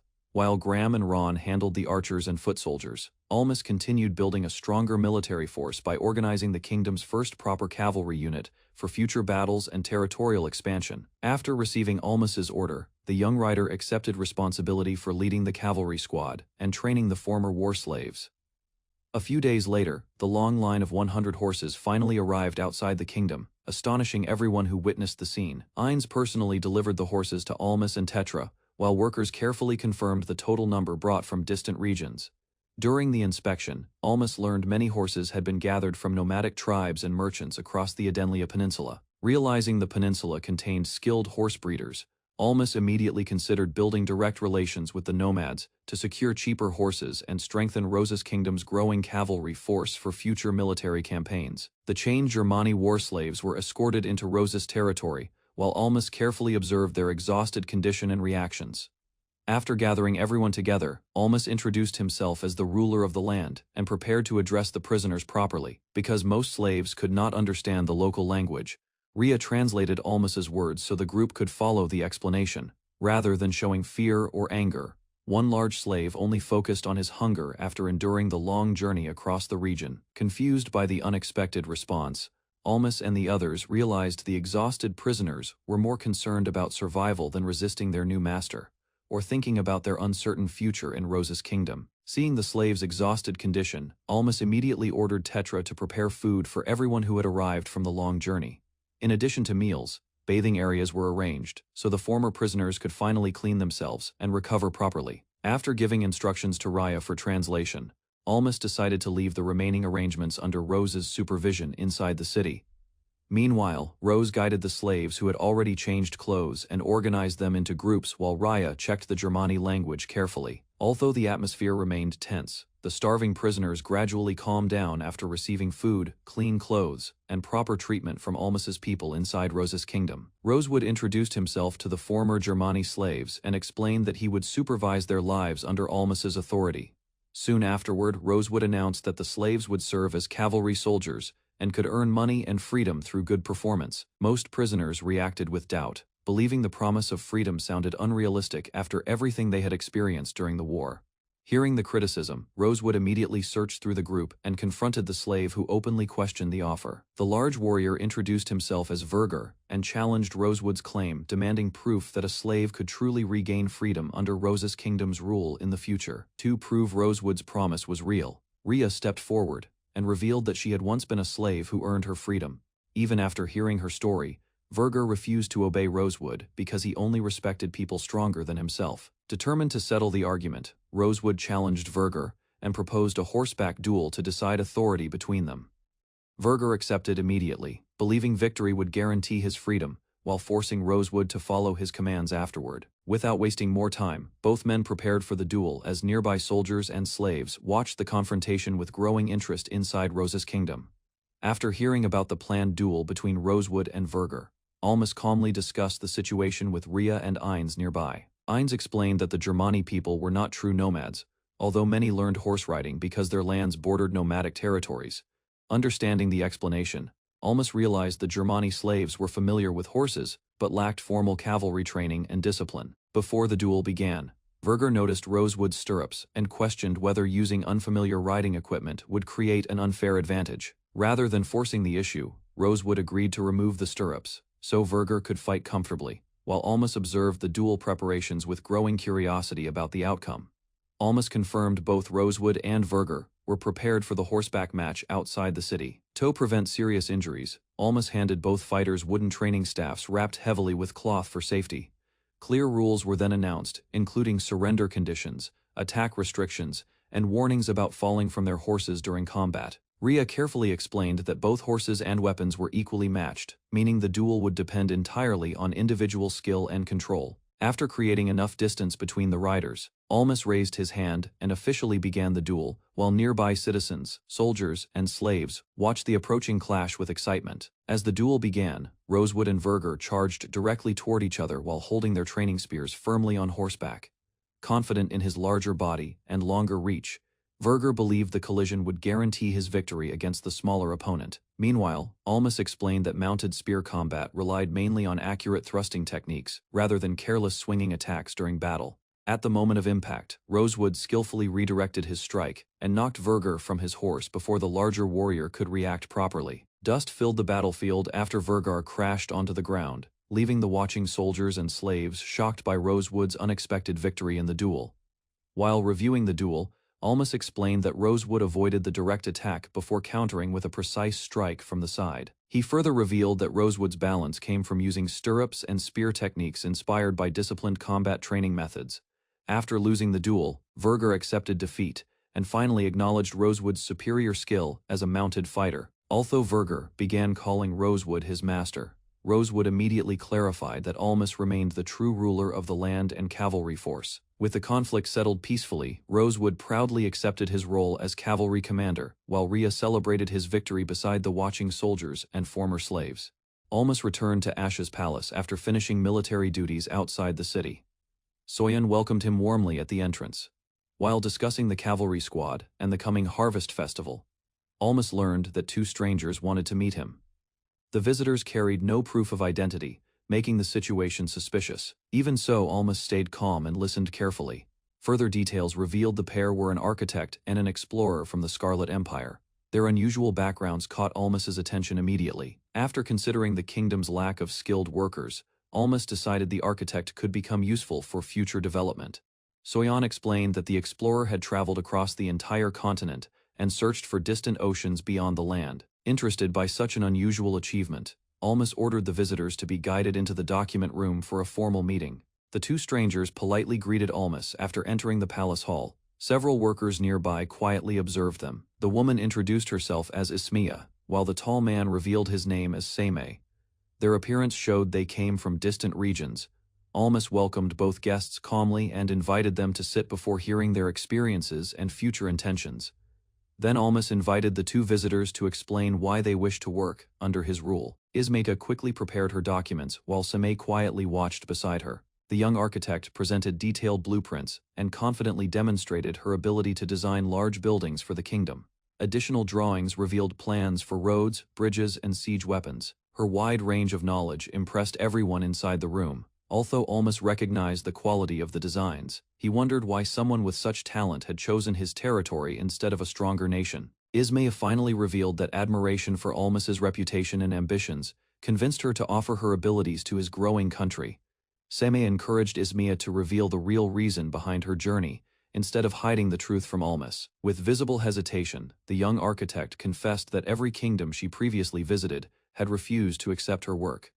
From her explanation, Almas understood that discrimination against female architects and Kirishian speakers remained common throughout Adelnia. Considering the political situation, Almas believed even King Rosie would avoid employing her to satisfy the nobles around him.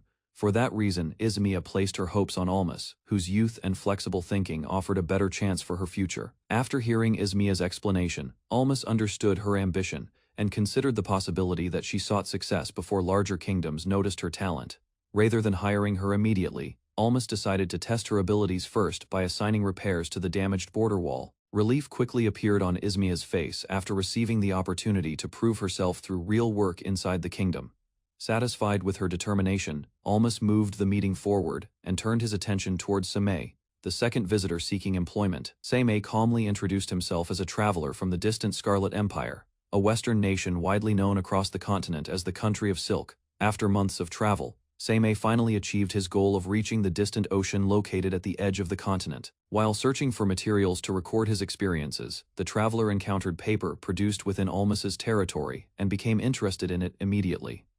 Unlike older writing surfaces, the paper seemed lighter, smoother, and far more suitable for preserving detailed stories and records. Since purchasing large amounts remained impossible for him, Seimei decided to seek employment under Almas in exchange for access to paper. Through his explanation, Almas understood that the explorer hoped his future book would preserve the world's culture and history for generations to come. Almas accepted Seimei's request and decided the explorer should record every experience gathered during his long adventures across the continent. To support that work, Almas promised him food, shelter, ink, and unlimited paper for future writing projects. In return, Almas requested the right to become the first reader of Seimei's completed book before anyone else. Soon afterward, activity increased throughout King Rosie's kingdom as preparations for the Harvest Festival reached their final stage. Crowds filled the streets during the celebration, while Almas quietly observed the lively atmosphere and compared it with the smaller welcome gathering from earlier. During the Harvest Festival, Almas arrived at the crowded celebration area and reunited with his father after a long separation. As part of the festival preparations, Almas brought several barrels of congratulatory wine while servants carried the heavy supplies inside. After noticing the strong smell of alcohol, Almas warned his father that the wine could easily overwhelm unprepared guests. Soon afterward, his father guided Almas and Tora toward the section where influential families and nobles gathered for the banquet. Reaching the party area, Almas observed many familiar faces from the earlier wedding celebration, while the festival continued throughout the kingdom. While walking through the festival grounds, Almas reminded Tora that their main goal was gaining reliable allies among the gathered nobles. At the same time, he warned her to avoid provoking regardable, since maintaining peaceful relations with neighboring territories remained important. Nearby families enjoyed the celebration with their children, and the peaceful atmosphere slowly relaxed Tora as she stayed close beside Almas.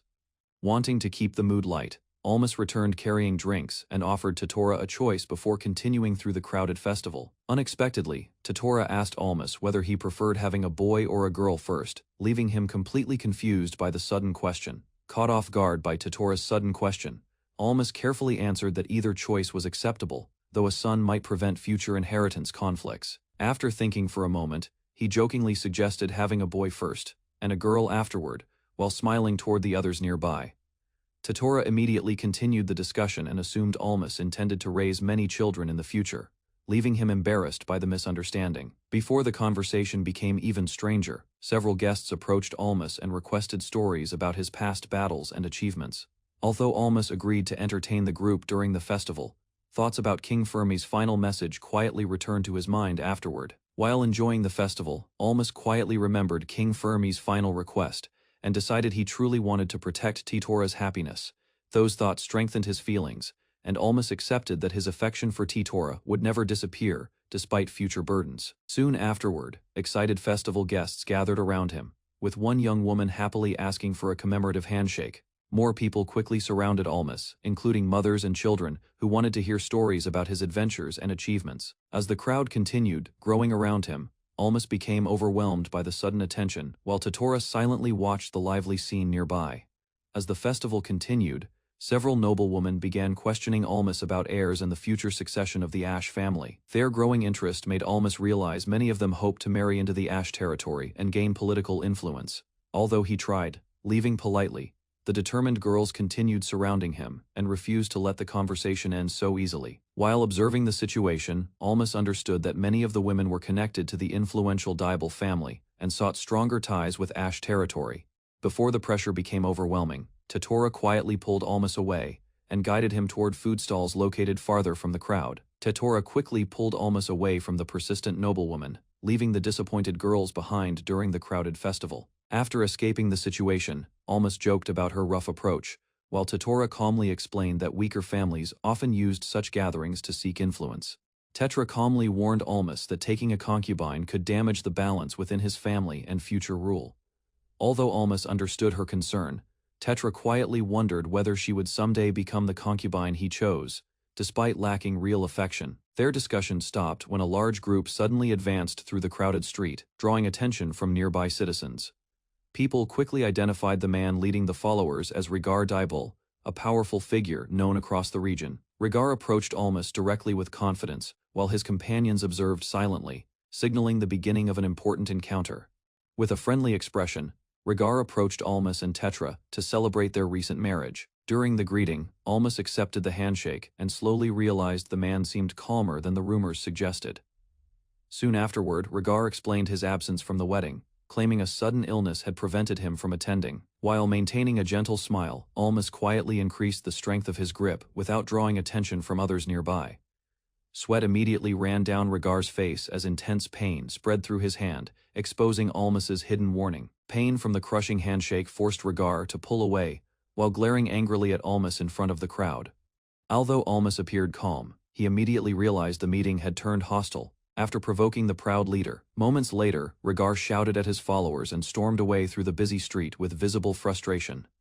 After the tense encounter ended, one of Almas's companions hurried over to confirm that the dangerous group had finally left the area. Then Almas casually explained the situation to his allies, while another companion warned that Rhaegar's men had been watching them closely since earlier. Ron became furious after sensing strong killing intent from Rhaegar's group and wanted to confront them immediately. Instead of escalating the conflict, Almas calmed his companions and warned them not to attract attention in the crowded area. Soon afterward, loud voices echoed across the street, causing nearby citizens to gather and look toward the center of town. A woman named Yuria then appeared before the crowd, drawing everyone's attention as the chosen figure for the Harvest Festival prayer ceremony. Upon approaching Almas and Tetra, Yuria greeted them warmly while the tense atmosphere from earlier gradually faded away. Almas and Tetra politely greeted Yuria after she approached them during the evening festival gathering. While speaking with them, Yuria asked the pair to stop using formal titles, and noticed Tetra staring toward the plaza. Attention soon shifted toward the center of town where a large figure stood before the surrounding crowd. Rhaegar then appeared beside a drunken woman, laughing loudly while holding her closely without concern for nearby people watching him. Seeing the scene reminded Almas how long he had known Yuria, making him quietly compare her calm nature with Rhaegar's reckless behavior. As Almas watched Yuria happily interact with the orphan children, he quietly wished for her peaceful future to continue forever, despite carrying deep feelings for Yuria. Almas reminded himself that he was already married while she belonged to another man. Even so, seeing Rhaegar embrace Yuria so casually filled Almas with discomfort and jealousy that he struggled to deny. Before leaving, Yuria gently held Almas's hand for a moment, causing him to freeze in surprise at her sudden action. Soon afterward, she bowed politely and entrusted Almas with her future support, leaving him standing silently as she walked away. With a confident smile, Rhaegar stopped Yuria and tried drawing her attention by praising her appearance in front of everyone nearby. Maintaining a calm expression, Yuria declined his request and returned her focus to the preparation for the prayer ceremony. The rejection immediately irritated Rhaegar, causing his expression to harden while Almas carefully observed the situation from nearby. Seeing Rhaegar's behavior made Almas lose patience, yet Tetra quickly restrained him before trouble erupted in the crowded street. Across the festival plaza, both sides continued watching each other carefully as the uneasy atmosphere slowly intensified among the crowd. Tetra stopped Almas before his emotions pushed him into creating unnecessary conflict during the festival gathering. Several weeks later, after the harvest festival had ended, Almas returned to King Rosas's kingdom under the next full moon. While remembering Yuria's sudden touch earlier, he discovered the hidden note she had secretly left inside his hand.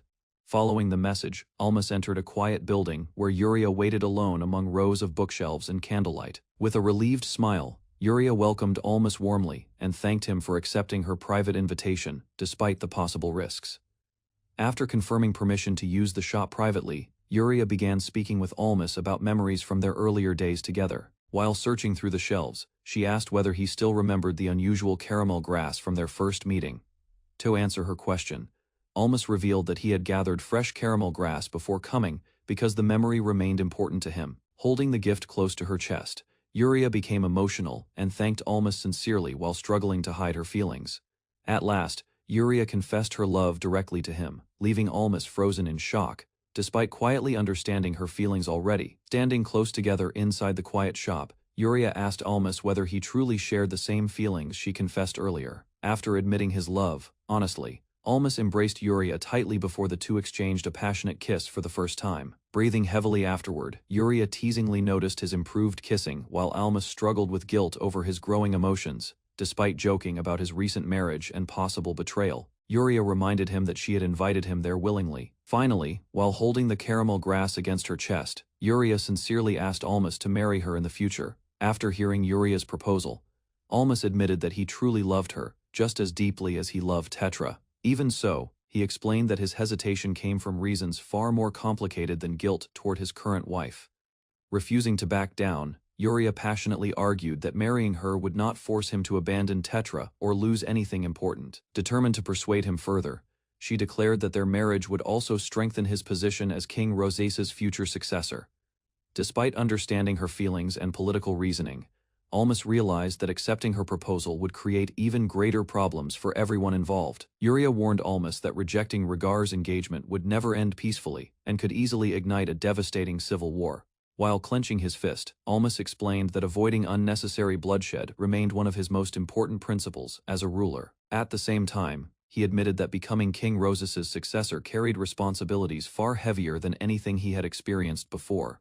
Despite those concerns, Almas realized he truly wanted Yuria and could not bear the thought of leaving her beside Regar forever. Unable to decide immediately, he asked Yuria for more time, while she calmly accepted and promised to wait only 2 more days. Before Almas could leave, Yuria tearfully warned him that refusing her proposal would force her into marriage with Regar. Later that night, Almas returned home under the moonlight while Tetra quietly waited for his arrival. Nearby, trying to avoid suspicion, he casually explained that he had gone out to meet Yuria for a private discussion. Rather than becoming angry immediately, Tetra calmly revealed that she had already noticed he was hiding something important from her. Overcome with guilt, Almas bowed deeply and apologized for betraying Tetra, only for her to question whether he truly considered his actions unfaithful. With a calm expression, Tetra unexpectedly asked Almas which woman kissed him better between her and Yuria. Instead of avoiding the uncomfortable topic, Almas nervously admitted that Tetra was still the person he loved most. Relief slowly appeared across Tetra's face after hearing his honest answer, and her tense mood finally softened. Rather than becoming furious over his actions, she quietly told him she could pretend to be angry if it helped ease his guilt. During the final part of their conversation, Tetra reminded Almas that his relationship with Yuria could not remain uncertain forever. Silence filled the night as Tetra lowered herself before Almas and prepared to speak honestly about his future choices. With a calm expression, she reminded him that a wife was expected to follow the decision of the family's leader. Instead of accepting those words easily, Almas urged Tetra to reveal her true feelings, rather than forcing herself to endure everything quietly. Memories of Almas's decisive actions from the past then crossed Tetra's mind, making her admit that she admired his determination and confidence. Even so, Tetra explained that while hesitation was natural, he could not continue avoiding responsibility by pushing difficult decisions onto others around him. Tetra reminded Almas that Yuria truly loved him and sincerely wished to become his wife, despite the risks ahead. Rather than forcing his decision, Tetra calmly told him she would continue loving him regardless of whom he chose. Even while speaking about destruction, pain, and rejection, she promised to remain beside him, no matter which path he followed. After hearing her feelings, Almas finally relaxed slightly and decided to seek advice before making his final decision. Almas entered the deepest area of the Ramalia forest after a long absence. Calmly, he searched for the creature he once knew. Near a giant tree, a griffin rested on the ground. Almas approached carefully and called for the beast's attention. The griffin recognized him immediately. Its sharp eyes observed the young man while recalling their previous meeting. Soon, the griffin understood Almas' purpose. It realized he wished to take Yuria, the lavender-haired girl, as his partner. The beast explained the problem within the herd. Since Yuria belonged to the leader's family, Almas's choice could cause conflict and start a struggle for authority. Almas corrected the griffin's harsh words and tried to explain his feelings more properly. The beast quickly noticed his uncertainty. After thinking carefully, Almas admitted he came to seek advice instead of forcing a decision. The griffin understood his concern about Yuria. The beast stated that Almas only needed to win if he truly wanted her. However, the young man feared a conflict inside the herd. Bloody images crossed Almas's mind as he imagined his companions dying during a struggle for leadership. His worry became heavier, despite the danger. Almas remained firm. Confidence returned to his face as he declared that he could overcome the challenge. Almas remembered the Griffin's old warning about people who kill without guilt. The memory made him question his own fears. The Griffin explained that cruel people could not remain inside any herd. Unlike them, Almas still cared about others and understood responsibility. According to the beast, a ruler must guide the herd instead of following it. Protecting everyone became his duty above all else. Thoughts of strong warriors crossed Almas's mind while he listened carefully. The Griffin insisted that leaders must stand outside ordinary conflicts. Finally, the beast warned him not to hesitate over small sacrifices. As a ruler, Almas needed to place the herd's future before personal fear. The Griffin questioned why Almas worried about unknown casualties to the beast. Those people were merely strangers outside his herd. Memories of past battles appeared in Almas's mind. He remembered the lives already lost for the sake of protecting others and securing peace. Even so, Almas refused to place his personal wishes above innocent lives. The thought of risking others for himself troubled him deeply. The Griffin answered harshly and reminded him that killing would happen regardless of his hesitation. Reality would not change because of kindness alone. Examples from nature and humanity followed afterward. The beast explained that rulers sometimes commit cruel acts because survival in their world demanded difficult decisions. The Griffin told Almas that people had the right to shape their own destiny. Strength and determination would decide how far someone could go. While listening quietly, Almas learned that hesitation only created regret. The beast urged him to choose his path without depending on others. After thinking carefully, Almas accepted that every option carried pain. Even so, he finally reached a conclusion and prepared himself to move forward. Seeing his determined expression, the Griffin approved of his decision. Confidence returned to Almas as he left the forest with renewed resolve. Later, the story shifted toward King Rosas's kingdom. Yuria and several others waited inside the city, unaware that Almas had already made his choice. Almas arrived before the king and the others after returning from the forest. Everyone waited quietly for the answer he had decided upon.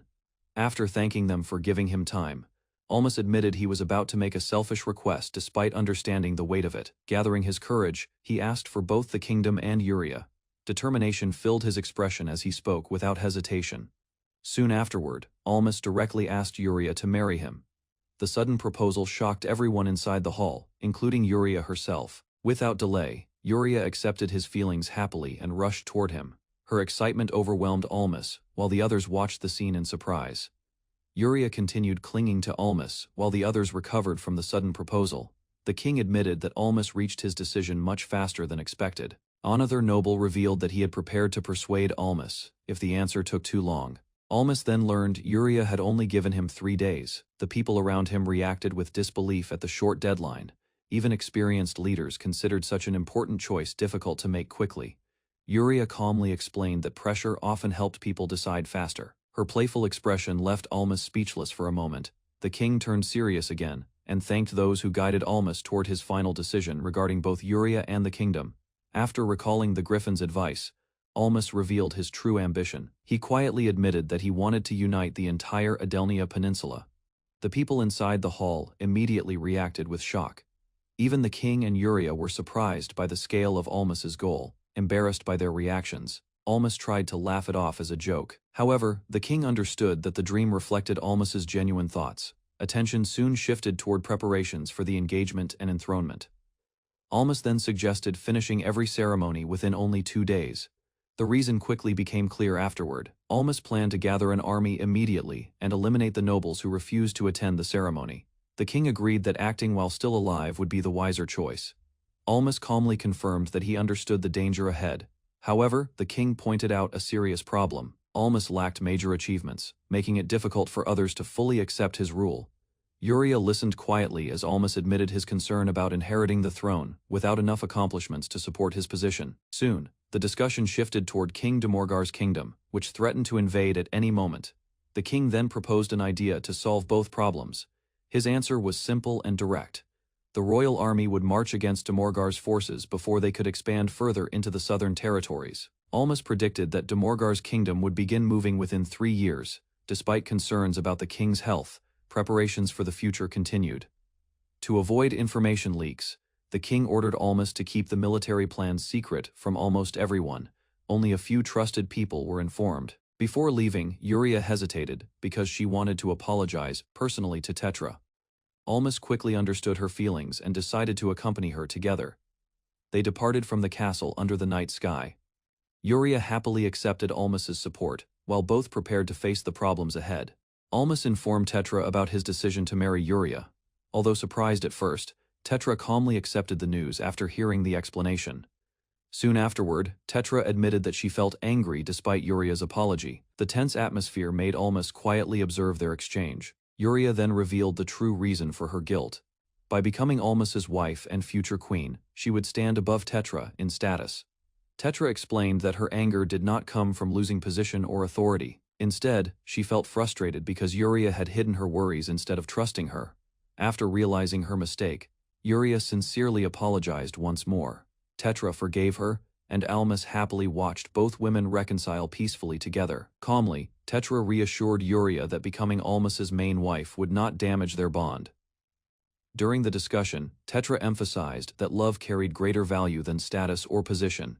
Hearing that explanation left Yuria flustered while Almas listened nearby. Soon afterward, the mood turned noisy when Tetra began teasing Yuria openly. Attempting to restore peace, Almas stepped between them before matters worsened. Unexpectedly, Tetra started hitting Almas with a strange-looking staff. Each strike felt unusually painful, causing him to suspect something hidden inside the weapon. With a proud expression, Tetra revealed the concealed blade built into the staff. The unusual design immediately caught Almas's attention afterward. After calming down, Almas admitted that Tetra's hidden weapon impressed him. Meanwhile, Yuria excitedly asked Tetra to create a similar staff for her. Relief spread across Almas's face after seeing both women return to their usual relationship. Their peaceful interaction finally ended the tense discussion. Soon afterward, Ron informed Almas that everyone had gathered inside the meeting room. Old companions slowly reunited, despite being busy with separate duties. As the meeting began, several people noticed Yuria sitting beside Almas and Tetra. Curiosity quickly filled the room because of the unusual gathering. Whispers spread among the group while they tried to understand Yuria's presence. Even so, Yuria remained calm as she quietly watched everyone around her. Without hesitation, Almas announced his decision to marry Yuria. His serious expression immediately silenced everyone inside the room. Shock spread across the gathering as the others realized the meaning behind the marriage. By wedding Yuria, Almas would eventually inherit the throne. After hearing the confirmation, relief quickly replaced the tension among the group. Several companions openly celebrated the news while Almas remained calm. Meanwhile, one of Yuria's friends admitted feeling worried about her future for a long time. Seeing Almas chosen instead brought her genuine happiness. The mood turned serious again when another companion mentioned the coming conflict with the Dibble family. Almas quietly accepted that war had become unavoidable. Almas admitted that everyone would suffer because of the conflict surrounding his relationship with Yuria. Guilt weighed heavily on him as he faced his companions. Lowering his head, Almas apologized for involving the group in the dangerous situation. Even so, he still asked for their support in the coming struggle. Rather than blaming him, the others accepted the reality calmly. Many already disliked the Dibble family and were prepared to stand beside Almas. Boros finally voiced his concern about Tetra's future. The question immediately changed the atmosphere around the table. Without hesitation, Almas declared that Tetra would always remain his wife. Although Yuria would become queen, he promised never to abandon Tetra or the Ash family. Bartholo happily supported Almas's marriage with Yuria because it would also improve his own future position. His cheerful reaction eased part of the tension in the room. Meanwhile, Earl warned that many noble families would likely oppose Almas's rise to power. The political situation remained unstable despite the engagement. Confidently, Almas explained the king's strategy against Demorgar's kingdom. By leading the army and earning achievements, he planned to weaken opposition from rival nobles. After revealing more details, Almas admitted that he intended to watch the Dibble family carefully while increasing political pressure whenever opportunities appeared. Finally, Almas bowed deeply before everyone and entrusted himself to their support. In response, his companions accepted his resolve without hesitation. Near the border between the Ash and Dibble territories, Gilbert gathered villagers and collected grain taxes under strict supervision from armed soldiers. After checking the supplies, Gilbert accused the local lord of hiding part of the tax payment. Suspicion immediately spread through the settlement. Terrified, the lord begged for more time and claimed the remaining grain no longer existed. His desperate apology failed to calm Gilbert. Without mercy, Gilbert insulted the man and kicked him to the ground.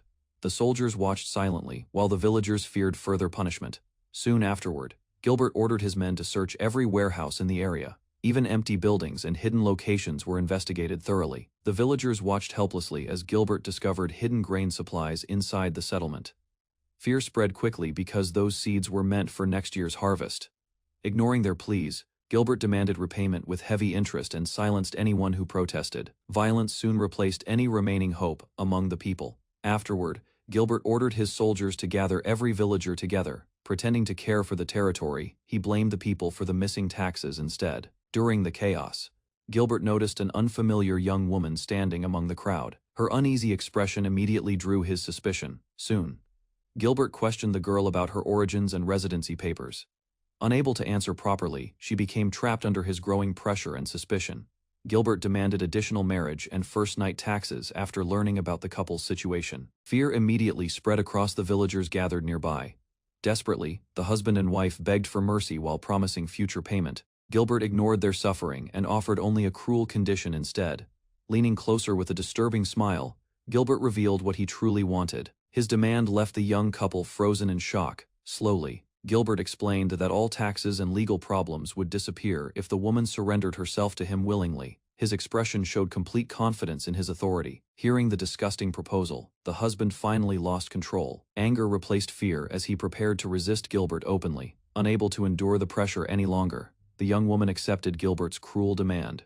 Her quiet answer immediately stunned everyone nearby. Trying to comfort her husband, the woman walked away while forcing herself to stay calm. Meanwhile, despair completely overtook the man she left behind. Elsewhere, Almas and his companions arrived at the border fort for an inspection. Compared to the previous tense scene, the atmosphere around them felt peaceful. While observing the structure carefully, the group learned that the fortress had been built using construction methods from hundreds of years earlier. Ismia praised the craftsmanship behind the fort's design. The layered stones revealed the work of highly skilled builders and architects. While examining the fortress walls, Ismita pointed out several dangerous blind spots around the structure. Her observations quickly caught Almas's attention. After studying the fort from above, Ismita concluded that the design contained too many weak points and narrow intersections. In her opinion, the fortress could fall easily during an attack. The group discussed how crowded the inner pathways would become during battle.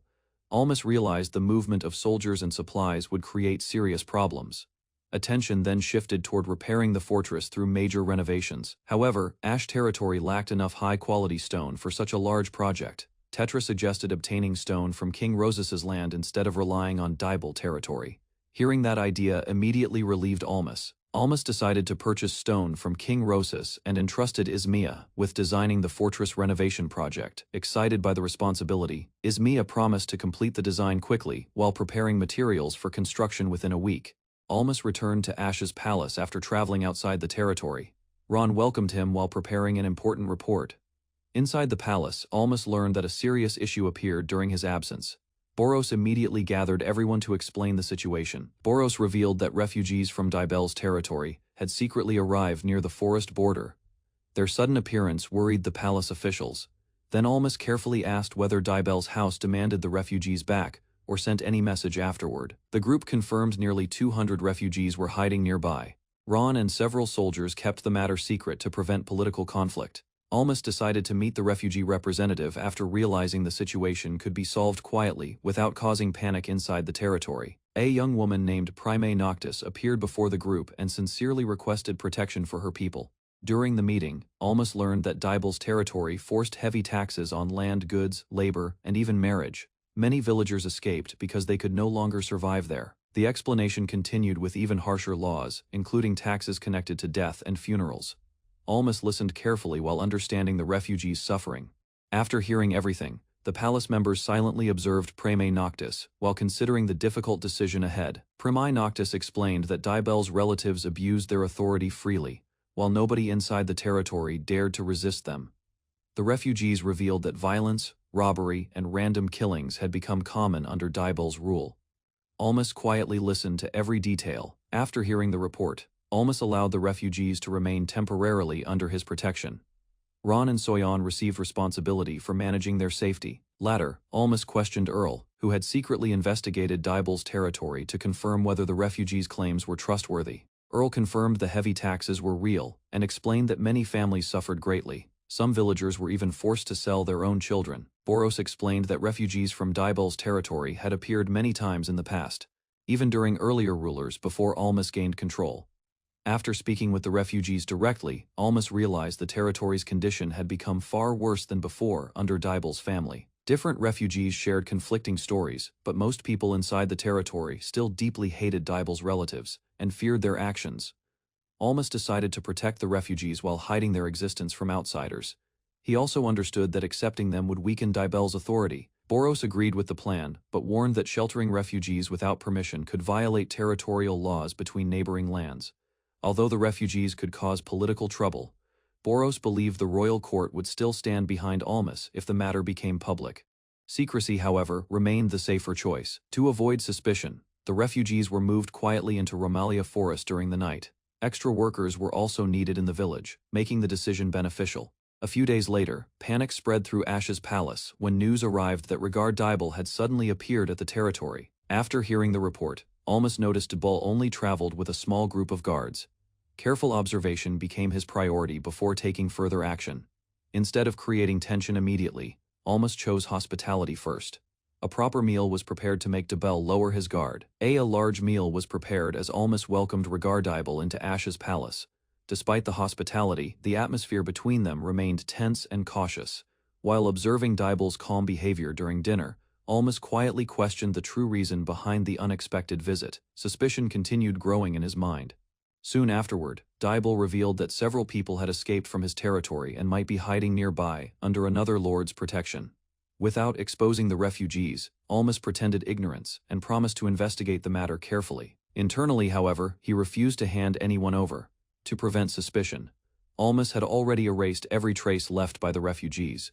Even tracking dogs would find nothing leading back to them. During the meeting, Regard Dibel reminded Almas about the kingdom's law regarding movement between territories. His words carried a quiet warning beneath the polite tone.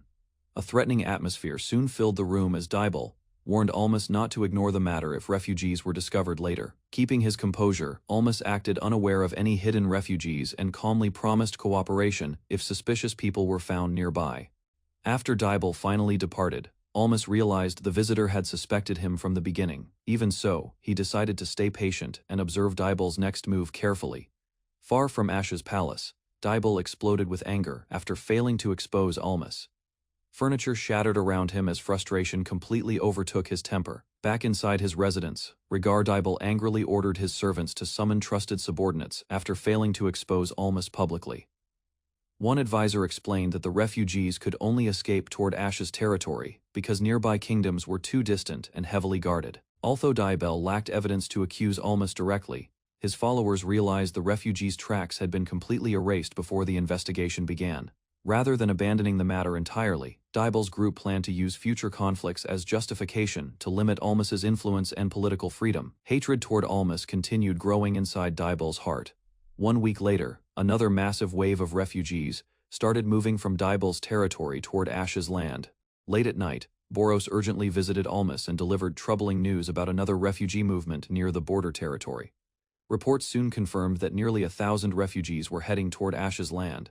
At the same time, Dibel's soldiers had already discovered their route. The situation became more dangerous after Dibel deployed around 1,000 troops to block the refugees before they could cross the border safely. Realizing the threat could spread into his territory, Almas immediately ordered Bartholo and the reserve forces to prepare for deployment near the border. Although Almas claimed the mobilization was only precautionary, several soldiers secretly hoped the conflict would become an opportunity to eliminate Regard Dibel permanently. Before leaving for the border, Almas received warnings from his companions about acting too recklessly against Regard Dibel's forces. Even so, he continued preparing for the mission. Upon reaching the river border, Almas saw thousands of refugees gathered across the land while Dibel's soldiers blocked their path nearby. A tense atmosphere spread through the camp as scouts informed Almas that Bernard, one of Dibel's trusted commanders, had arrived with armed troops. Rather than sending another soldier, Almas chose to meet Bernard personally and discuss the military presence near the border. During the meeting, Almas declared he had no intention of starting a battle unless Dibel's forces attempted to attack first. After finishing the discussion, Bernard prepared to leave the tent while Almas calmly questioned who truly commanded Dibel's army. Bernard explained that Gilbert, one of Regard Dibel's relatives, currently led the military forces stationed near the border. Soon afterward, scouts reported that the refugees had finally reached the soldiers' barricade across the river. Tension quickly spread through both camps. Watching from a distance, Almas wondered whether the desperate refugees would attempt to break through the blockade, despite the danger waiting ahead. The situation appeared grim because Dibel's army had infantry and cavalry prepared behind the barricade, while most refugees were only women, children, and elderly people. While observing the tense standoff near the river, Almas hoped the refugees and soldiers would avoid turning the situation into violence. The atmosphere suddenly collapsed when Dibel's troops roughly restrained a young refugee boy in front of the desperate crowd. Anger quickly spread among the refugees after an elderly woman was struck during the confusion. Soldiers struggled to contain the growing panic. Several furious refugees began tearing apart the barricade with wooden beams while guards attempted to push them back by force. Before long, the blockade completely failed as terrified refugees rushed across the border. Chaos spread everywhere while Dibel's soldiers prepared to suppress them violently. As the refugees scattered across the battlefield, mounted soldiers attacked without hesitation. Almas realized the chaos could easily turn into a massacre. Several of Almas's followers begged him to rescue the innocent civilians trapped between the barricades and the advancing troops. Violence spread rapidly along the riverbank, while terrified refugees screamed for help. Despite the panic, Almas forced himself to stay calm and think carefully. Soon afterward, one refugee desperately reached Almas's side and begged for protection after escaping the brutal fighting near the blockade. The exhausted refugee recalled losing his beloved wife during an earlier attack near a border village, only a few days before the current conflict. A grieving refugee blamed himself after Gilbert's men abducted another woman from the village during the recent raids near the border. Several days later, armed soldiers from Gilbert's faction suddenly arrived again, causing fear and panic to spread among the villagers immediately. Before long, the refugee discovered his missing wife among the captives being transported away by the soldiers.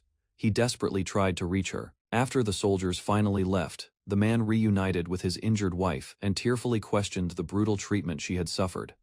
The following morning, despite his grief and exhaustion, the refugee quietly visited her again while bringing food and checking on her condition. The grieving refugee later discovered that his wife resisted Gilbert's abuse until the very end before taking her own life in despair.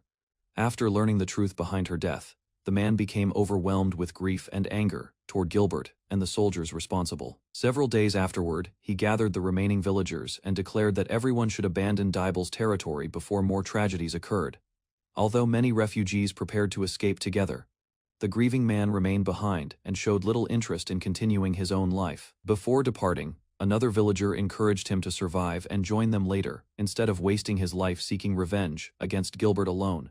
Inside the village, many refugees blamed Dibel's family for their suffering and openly criticized Gilbert's cruel behavior toward the people. Rumors about Rhaegar's cowardice during an earlier battle quietly spread among the refugees, though others warned that repeating such stories could become dangerous. After visiting his wife's grave, the grieving man finally decided to leave the village together with the refugees the following morning. A massive crowd soon gathered near the river while everyone waited to cross safely into Ash's territory under the protection of Almas's soldiers. Suddenly, panic spread through the refugees after someone spotted Gilbert himself approaching the border alongside armed troops. While standing among the refugees, the grieving man could not erase his hatred toward Gilbert for causing his wife's death. Soon afterward, terrified refugees rushed through the destroyed barricade and desperately crossed the border to escape the soldiers behind them. Although he had lost his purpose in life, the grieving man continued running alongside the crowd until he heard another refugee begging for help nearby. A mother carrying her child pleaded for mercy while soldiers attacked defenseless refugees across the battlefield. The sight deeply shook the grieving man. Watching innocent people die despite desperately wanting to survive, he finally realized the tragedy surrounding him could never be accepted as normal. Unable to ignore the slaughter any longer, the grieving refugee decided to seek help from Almas's forces across the border. After reaching the riverbank, he realized Almas's soldiers still refused to interfere directly because the refugees were not part of their territory. While searching for another solution, the refugee remembered rumors about Rhaegar's cowardice during an earlier war and began considering a desperate plan. Without hesitation, he loudly insulted Rhaegar in front of both armies, calling him a coward responsible for the refugees' suffering. The shocking accusation quickly spread through the soldiers' camp, forcing Gilbert and the surrounding troops to react to the public humiliation. After insulting Rhaegar publicly, the grieving refugee successfully drew the attention of Gilbert's archers toward himself near the border. Moments later, countless arrows were released at the lone refugee as he continued running across the battlefield without stopping. the attack finally crossed into Ash's territory, forcing Almas and his soldiers to witness arrows landing dangerously close to their own position. One arrow eventually struck the refugee, but he smiled weakly after realizing he had succeeded in dragging Ash's forces into the conflict.